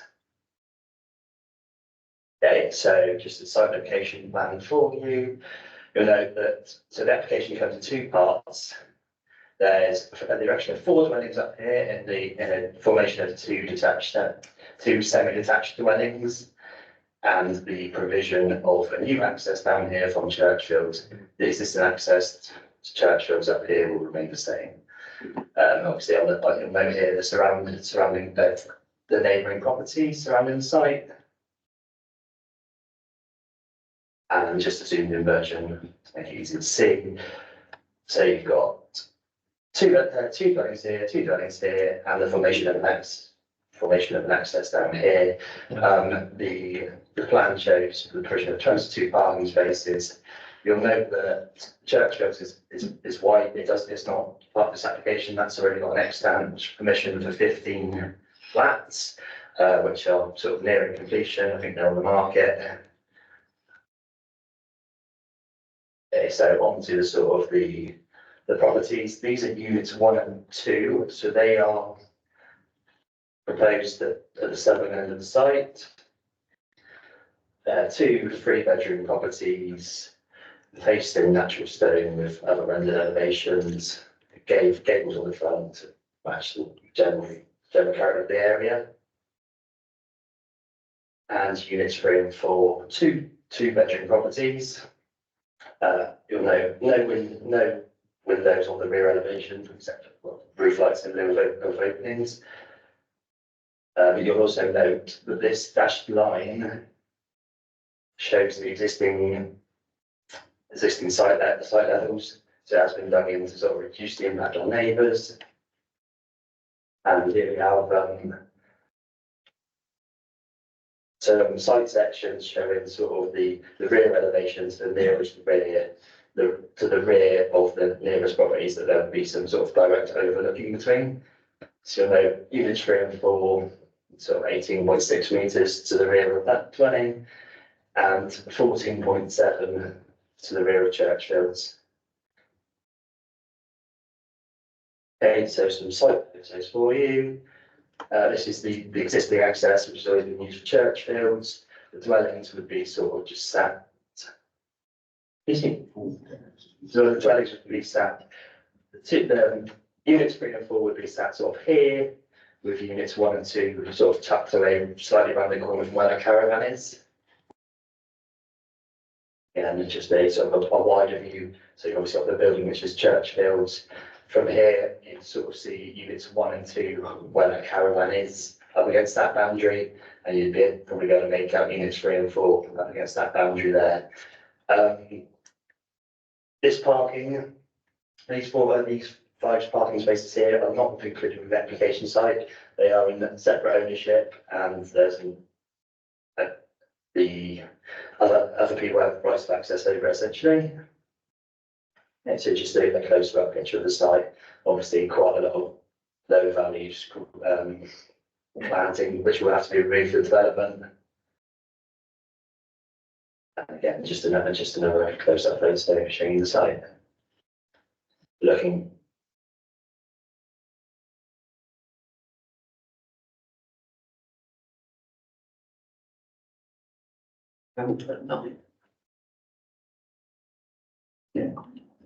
You got someone's quick? Yeah.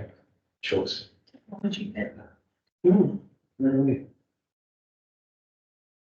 So right, yeah, here we go.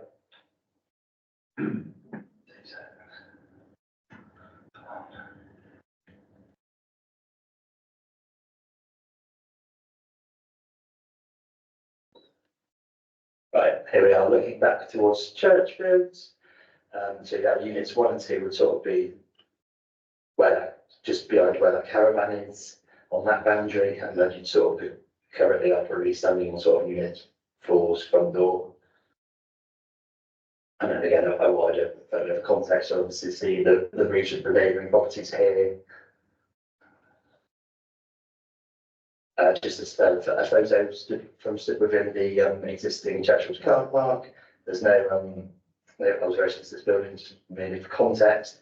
You'll know that there's a few mature trees around the site which are to be retained. Here I am stood within the newly created access for the site. The 6 car parking spaces in relation with the approved flats will be provided within here.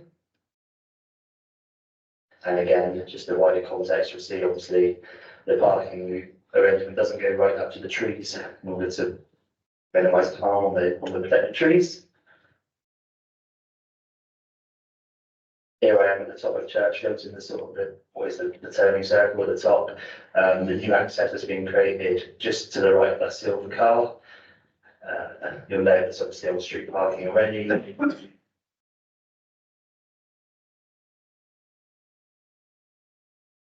Again, the access which has been created, you'll know obviously the neighbouring properties will retain the right of way for their property as they do now as a result of this. Right, so the key considerations in this case are obviously parking provision. It's noted that the parking falls somewhat short of the Somerset Council Volume Parking Standards document. Taking the development as a whole, there should be 31 parking spaces provided, including the 15 flats and the 4 dwellings. However, only 22 have been provided on the site. The optimum parking standards does state the following: the car parking standards set out here are optimum standards. The level of parking they specify should be provided unless specific local circumstances can justify deviating from them. Developments in more sustainable locations that are well served by public transport or have good walking and cycling links may be considered appropriate for lower levels of parking provision. In this case, Wincanton is clearly one of the more sustainable towns within the district. It has a great range of facilities, shops, schools, services, and employment opportunities within short distance from the site. And obviously there are good public transport links to nearby towns, etc. There is also a range of on-street parking available on the high street. There is a public car park directly opposite the site.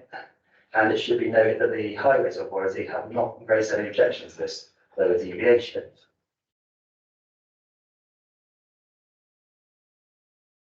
Again, another key consideration is the impact on the character and appearance of the conservation area.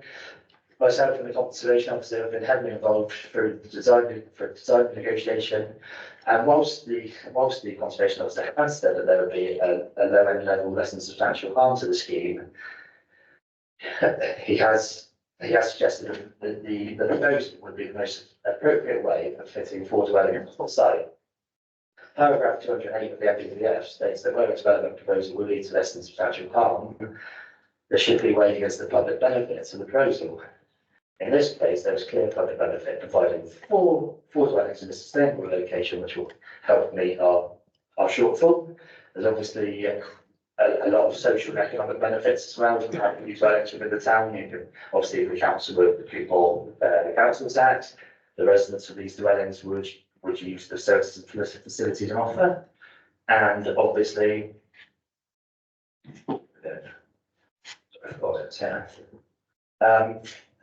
so yeah, I think it's my opinion that there is sufficient public benefit to offset the harm, the minor degree of harm that the conservation officer has identified. Regarding the neighbour impact, which has been raised within the submitted objections and the town council objection, it is noted that there will be a degree of harm. There will be a degree of overlooking to neighbouring properties. However, this is not considered to be demonstrable and is somewhat to be expected within a setting within a town with a town centre development such as this. It's for those reasons that the application is recommended for approval, subject to the conditions outlined in the report. But for these, the conditions are for materials, to remove PD rights, the provision of EV charger, surface water runoff, construction and environmental management plan, lighting, the bats, hedgerow removal, biodiversity enhancement plan, landscaping and tree protection. Thank you very much.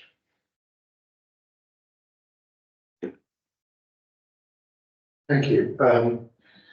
I have a number of speakers registered to speak on this application, the first of which I believe is the neighbour objector, Mr. Howard Ellen, who will again be speaking later to represent the town council.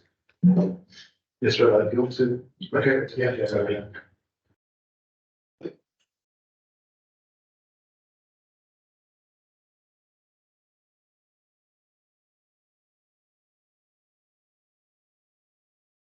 Thank you, Mr. Chairman. Good afternoon, ladies and gentlemen.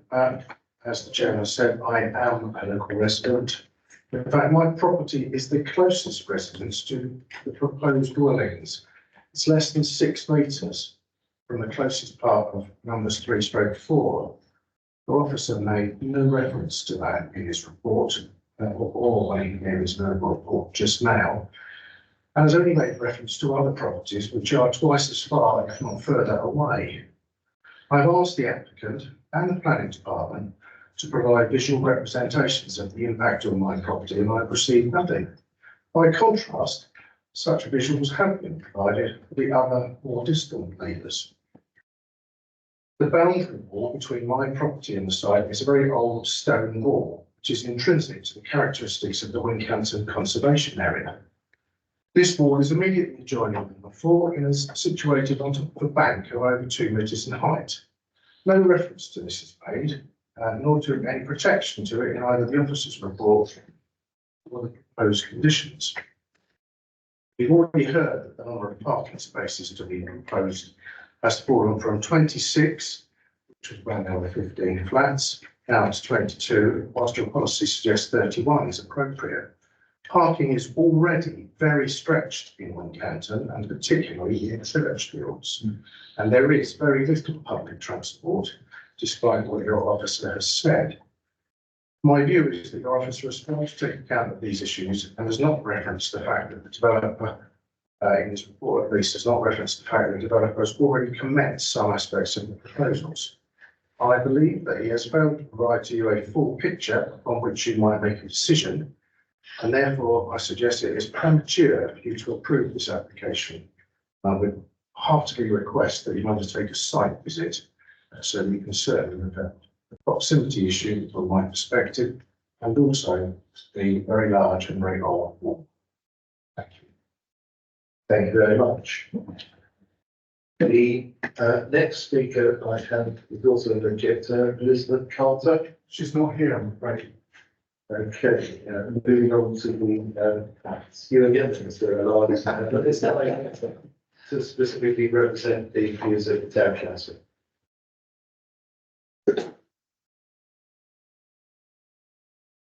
Sure, so would the applicant would change his fancy? Okay, so yes, I am chair of Wincanton Town Council, and to give you some context, when this applicant made his original application to turn Churchfield's offices into flats, we were very supportive of that.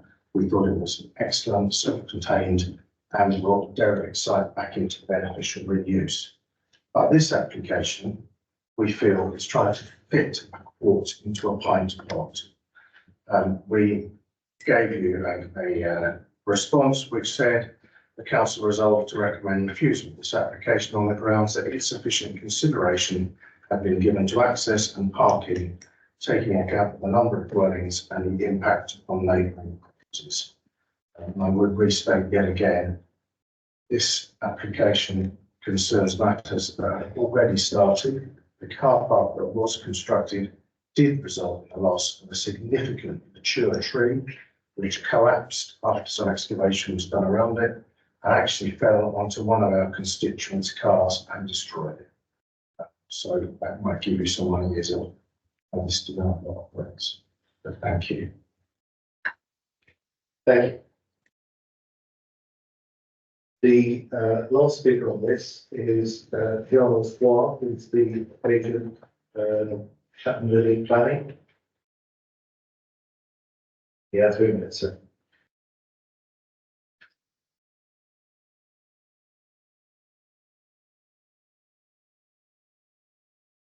Chairman and councillors, thank you for the opportunity to speak in support of the application on behalf of the applicants, Arlington Homes. The applicant, as you heard, has worked closely with planning officers and the conservation officer and is pleased to see the application is recommended for approval. I'd like to highlight, as set out in the committee report, that the following consultees have all raised no objection or have no adverse comments to the scheme. And this includes your highways officer, council's tree officer, the ecology officer, Wessex Water, Historic England, and the rights of way officer. During the course of the application, positive negotiations were carried out with the conservation officer, which resulted in amending plans being submitted. The amendments enhanced the design of the properties and provided a revised building layout which improved the garden areas and improved green space within the layout. The conservation officer's comments in response to these amended plans stated the amendments are what I was after. I'm happy to support the application. Can we condition stone and mortar samples and the standard roof line condition? And the applicant is happy with those suggested conditions. The dwellings will have natural local stone frontages and also include chimney stacks to add interest to the roofscape. Sectional drawings have been provided to show a minimum separation distance, as you've had, in excess of 14 metres between the proposal and neighbouring properties. This ensures a satisfactory relationship with adjacent properties. Now, as you've seen from the plans, the first floor windows on units 3 and 4 to the rear are roof lights and don't afford any views to over neighbouring properties. The proposal will preserve and enhance the character and appearance of the locality. I hope you bear in mind that a large portion of the site, as it currently stands, is hard surface in the form of car park, and this is an opportunity to introduce landscaping and soft vegetation. With regards to proposed car parking, the new access car parking area is proposed to accommodate 6 parking spaces. There is no objection from the highways officers to the formation of the access for the car park. And as you've heard, the adopted standards allow for a reduction in terms of the optimum level of parking within a sustainable location, such as the application site. The site is located a short walk to the town centre and is in close proximity to town centre bus stops. The benefits of the scheme include delivering housing in a sustainable location. The development will also generate economic and social benefits, including construction jobs, residents who will support local businesses through expenditure and contributions to council tax and new homes payments. The proposal will deliver high quality and much needed housing in a sustainable location. In relation to the tree which fell down during the works which had started on site, you'll see from the tree officer that they're supportive of the replacement planting. I hope you're able to support the application. Thank you. Thank you. We'll then move on to points of clarification. Are there any points you'd like to respond to from things the topic speakers have made? One of the comments about the nearest dwelling, I fully accept that your dwelling is closer. Having assessed the application, I feel obviously with the two dwellings that I've mentioned, there is potential for a greater impact for overlooking, window to window. With your dwelling, I note walls are close, there are no openings facing your dwelling, and it's not built directly. There is a degree of separation. With regards to the wall, the conservation officer visited the site, and it's not something he picked up on, and it's not something that I therefore picked up on its protection or its significance. And obviously, if works are to be undertaken and damage has occurred to the wall, that would be a sort of a civil issue, and that would require sort of action in that sense. With the loss of the tree, I was regretful. The tree officer worked quite closely with the agent to secure a replacement and further landscaping throughout the site. And obviously, again, there are some elements which are retrospective, but obviously, as an authority, we cannot take any enforcement action until the application has been determined. If we're going to walk away today and the application is refused, then obviously we can look at taking enforcement action to stop up that new access which has been created or not.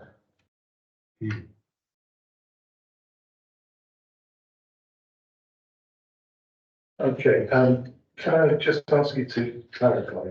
You stated explicitly that you'd considered the view from the new development out towards Mr. Reynolds' dwelling. Have you considered the view from his dwelling towards the new application building? Obviously, he will be able to see the property from his house, but that it's not considered there to be a loss of outlook, per se. It may impact his view, but unfortunately, that is not a material planning consideration in this sense. I was thinking about the future residential amenity of the new dwelling and the potential that his property might have overlooking into the new dwelling, and we assess that. It's not fully been assessed, but having sort of looked at the plans, there will be boundary treatment which will be conditioned, and I don't think it would be a similar relationship would occur which occurs from other properties within the street scene. I don't think it would be demonstrable. Okay, does anyone else got Councillor Kelly? Thank you, Chair. I'm a little bit concerned about this application. When I have a look at Somerset Council Conservation Officer, I see right at the very bottom it says, because of this, I need to formally object, but I am content the planning officer may need to factor other considerations when coming to a final recommendation. If I go just above that, it gives a justification perhaps for one of those, that where appropriate, securing its optimum viable use. Now, my thoughts within planning is we're not really supposed to take economics into account. So I would suggest that is we're securing its optimum economic viability. There are lots of other land uses. People might want to plant trees there, for instance. So I just see where we've got, I don't like to go against an officer's recommendation unless there's large amounts of evidence. And I find myself here with two conflicting officers' recommendations, and I'm struggling with it, honest. Okay. Would you like to address the point you raised on economics more clearly, please? So obviously, the conservation has suggested there is, in layman's terms, there will be harm because you're putting houses in a site that's living houses at the minute. So the character of the conservation area will change. But paragraph 2.8 of the NPPF states that where less than substantial harm occurs, it can be balanced against the public benefit. Obviously, in this case, the view of the officer is that the public benefit will come through providing new homes. You've got four 4 new homes on a site for, you know, they're not massive homes, they could be homes bought by local people. Those people will provide, they will visit service the facilities in Wincanton and help to keep the sustainability of the town alive. Obviously, the council will get further new homes bonuses, council tax from those residents. And obviously, in the interim, there'll be construction jobs, which will obviously provide work for hopefully local people. And hopefully those local people, you know, they will support the area whilst they're at work. So it is the view of the council that those benefits will overcome the minor harm perceived from the conservation officer. Is that clear? I'm not sure it solves my dilemma, no, to be quite honest. I want to hear other people's opinions, I think, but I might come back to this, thank you. I think it might be helpful if we had the specific wording of the NPPF, because I think perhaps clear as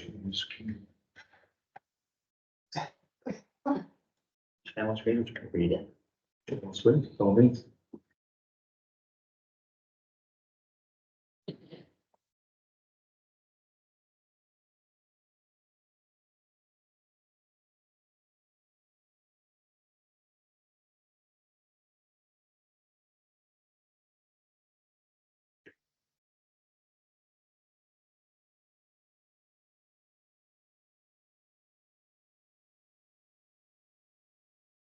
I've seen that. If you read it. Yeah. So, yeah, paragraph 2A of the NPPF states, where a development proposal will lead to less than substantial harm to the significance of a designated heritage asset, this harm should be weighed against the public benefits of the proposal, including where appropriate securing its optimum viable use. Okay, thank you for that. I think it's not sharing that. Councillor Hobhouse. Thank you, Mr. Chairman. This building was the Wincanton Area East headquarters, and I know it extremely well. I have a real problem with the parking, and I'm going to explain why, and I'm going to give you the reason why I'm going to vote against it. Anyhow, or two, I would accept half as many in the top car park. If you look at the overall plan on your agenda, you will find that there is below on the southwest side of the flats, Churchfield parking. That parking is normally full. And the reason I really question what you're doing is that all the houses around the Churchfield area only have one car parking space in each house, and the second car gets put into the Churchfield parking area. On top of which, there is at 9 o'clock in the morning delivery of children to the primary school. Now, I would like to ask the question about you claiming that the parking is not a major problem, when I know from experience that you've got parents dropping children off to walk down to the primary school every single morning at 9 o'clock and collecting them at 3:30. So is that the question? It's the question about the parking. So, obviously, we acknowledge that the parking provision is well under, is 9 spaces under the optimum standards. But we should also acknowledge that the highways officer looked at this and raised no objection to it. Obviously, as per what I said in the presentation, the optimum standards are optimum, they're ideal, that's what we would love to achieve. In this case, obviously, with the development proposed, it doesn't achieve that. Obviously, I also noted that Wincanton is as sustainable as you can get really for a development. The primary school is minutes walk from here, the secondary school is minutes walk from here.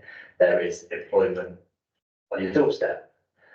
You wouldn't necessarily therefore need a car or multiple cars to live here. Obviously, when at school times, there will be congestion, there always will be between sort of at the hours of 9 and 5.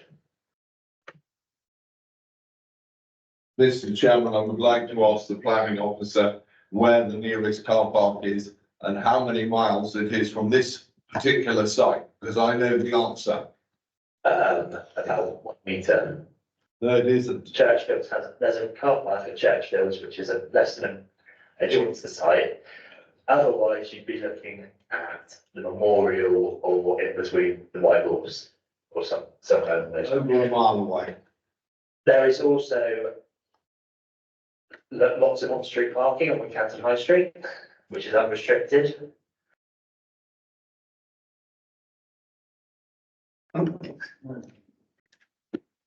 Can I just ask, the parking provision for this application is private parking, isn't it? In certain cases, these residences, that's, and so I can understand loss of parking in the existing car park might be an argument, but I understand this is retrospective and they've been lost. Is that not correct? No, the dwellings have not been constructed yet.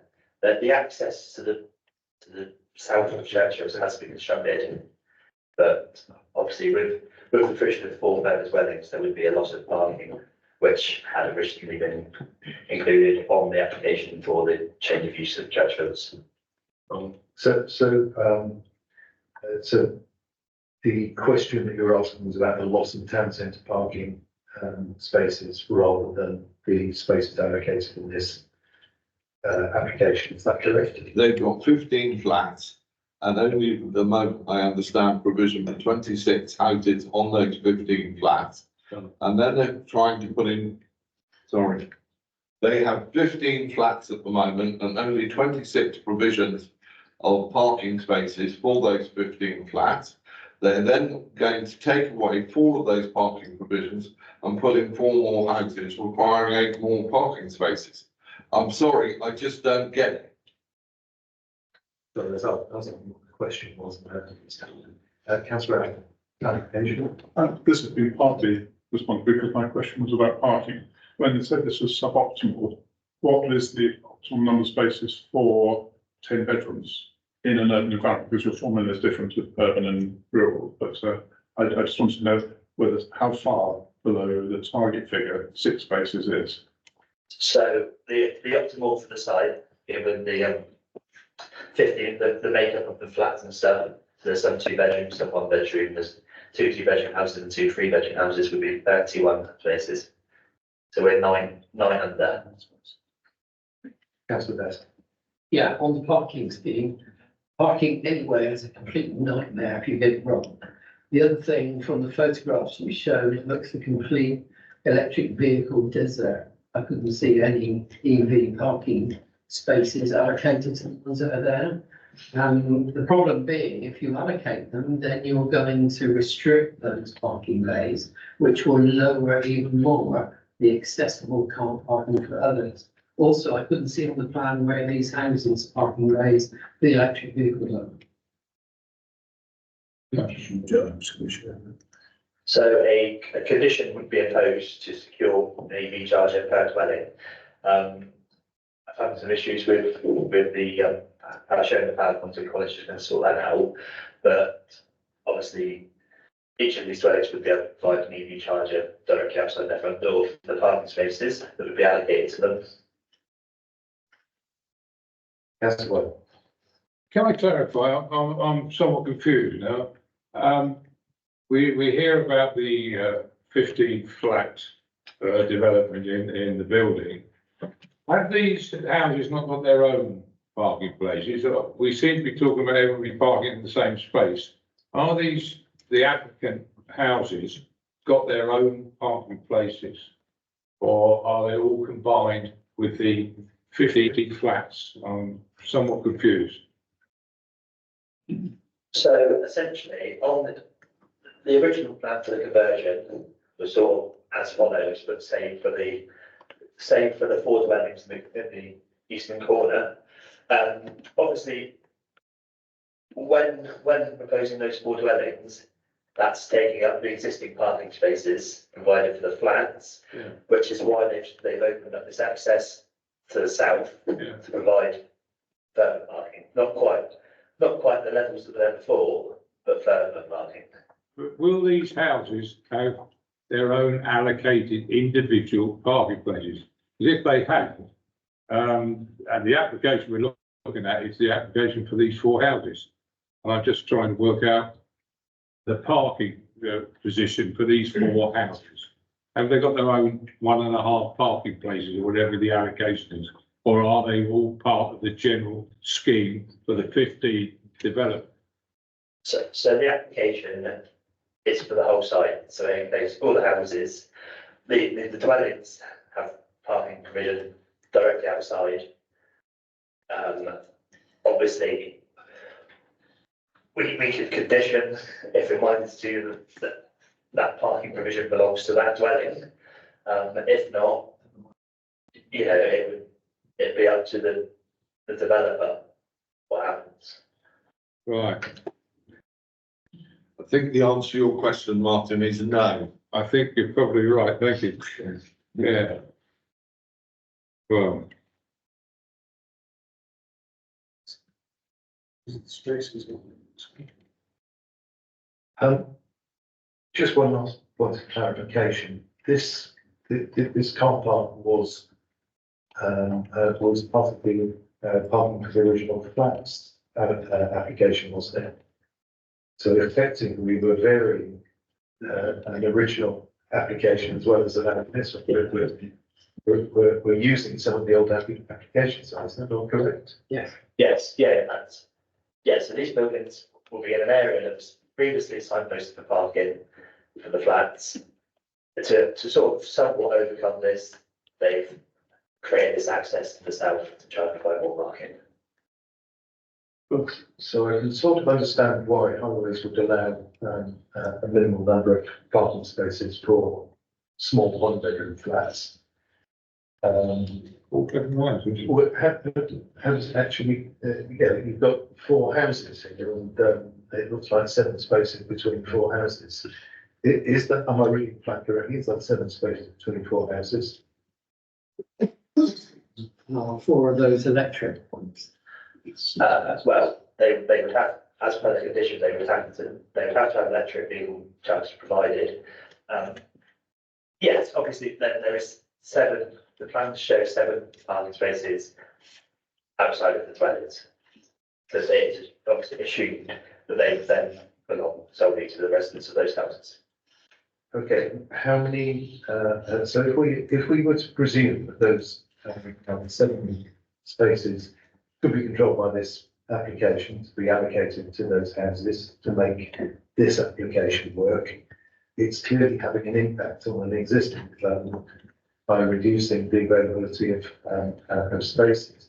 So what is the quantum of spaces available to the remainder of the development in terms of ratio from bedrooms to parking spaces? I mean, there would be 15 spaces left within flats. So each flat would have a single designated parking space. Okay, does anyone have any technical questions beyond this? All right, let's move on to the debate then. Councillor Weld wants to lead us up again. Oh, thank you very much.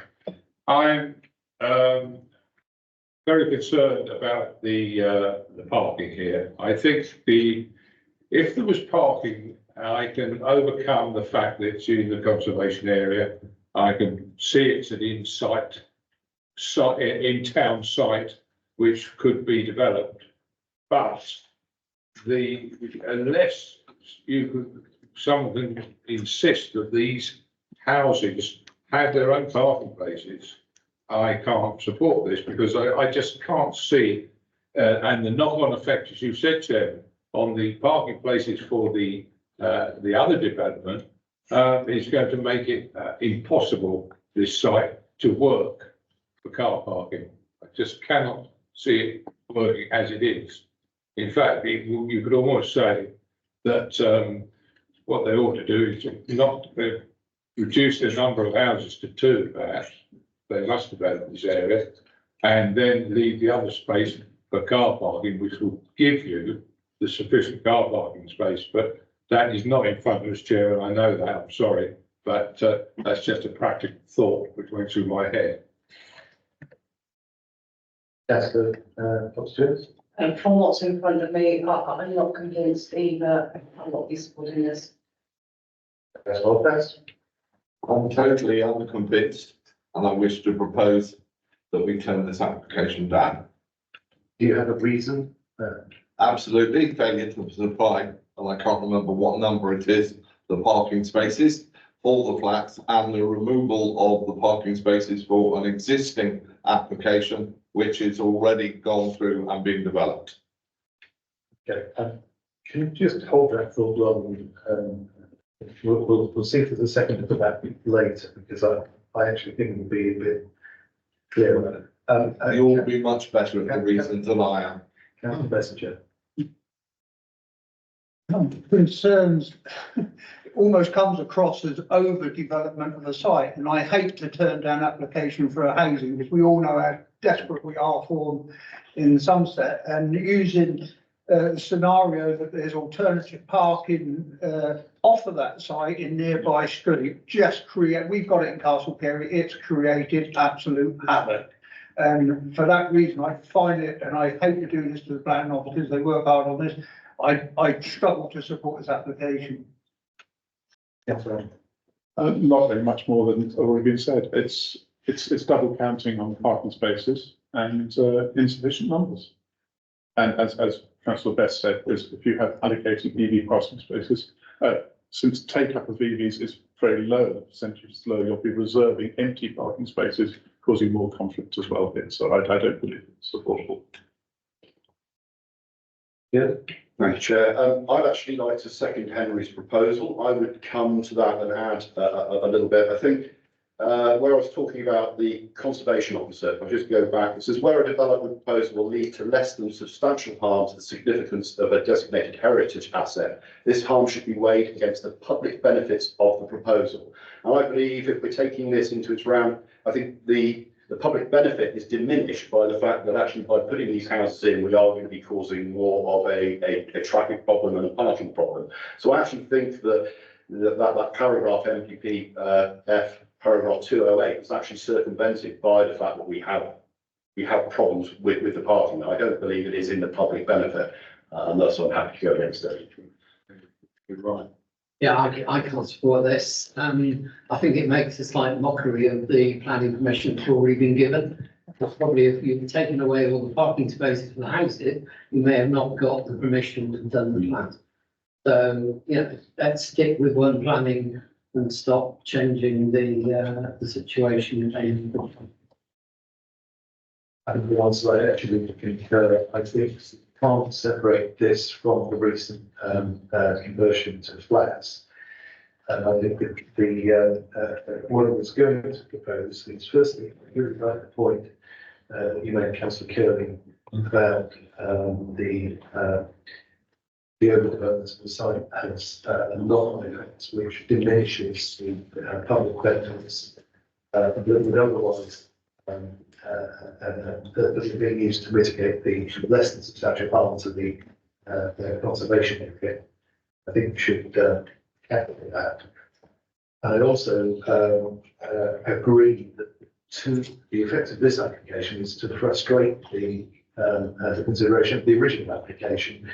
And in particular, I think what I accept the officers' positions that this could be considered to be compliant with policy. I think it fails to comply with policy in failing to provide adequate visitor parking, notwithstanding the local car park, because the local car park is not normally available for visitor parking. And we have a very low number of parking spaces per flat and per house compared with the baseline from which we work. So I'm wondering if we ought to take a short-term try and actually agree with you, Councillor Holdhouse, a tighter wording of your proposal, and then we'll have before the committee. No problem. So, Shall we take 5 minutes and you can maybe vote the planning to try and crystallise that down to a robust reason. Let's adjourn now, really, the quarter to.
Hello, we've had a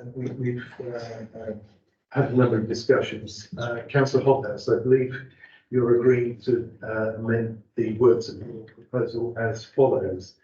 The development, this is the reason for refusal, refuse because the development of the site had led to a lack of car parking contrary to policies TA5 and TA6 of the local plan.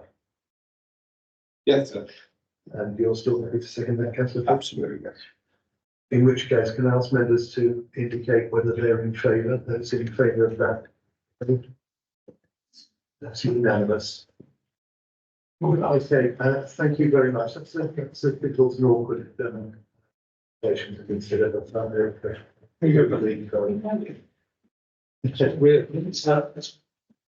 The next item on the agenda is appeals decisions.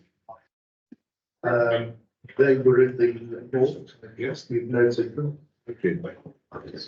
And the next meeting is actually the second, we've cancelled the standby for Bracewell. And the next meeting, as you'll note, has been brought forward today to accommodate for the. Thank you very much for your time. Thank you.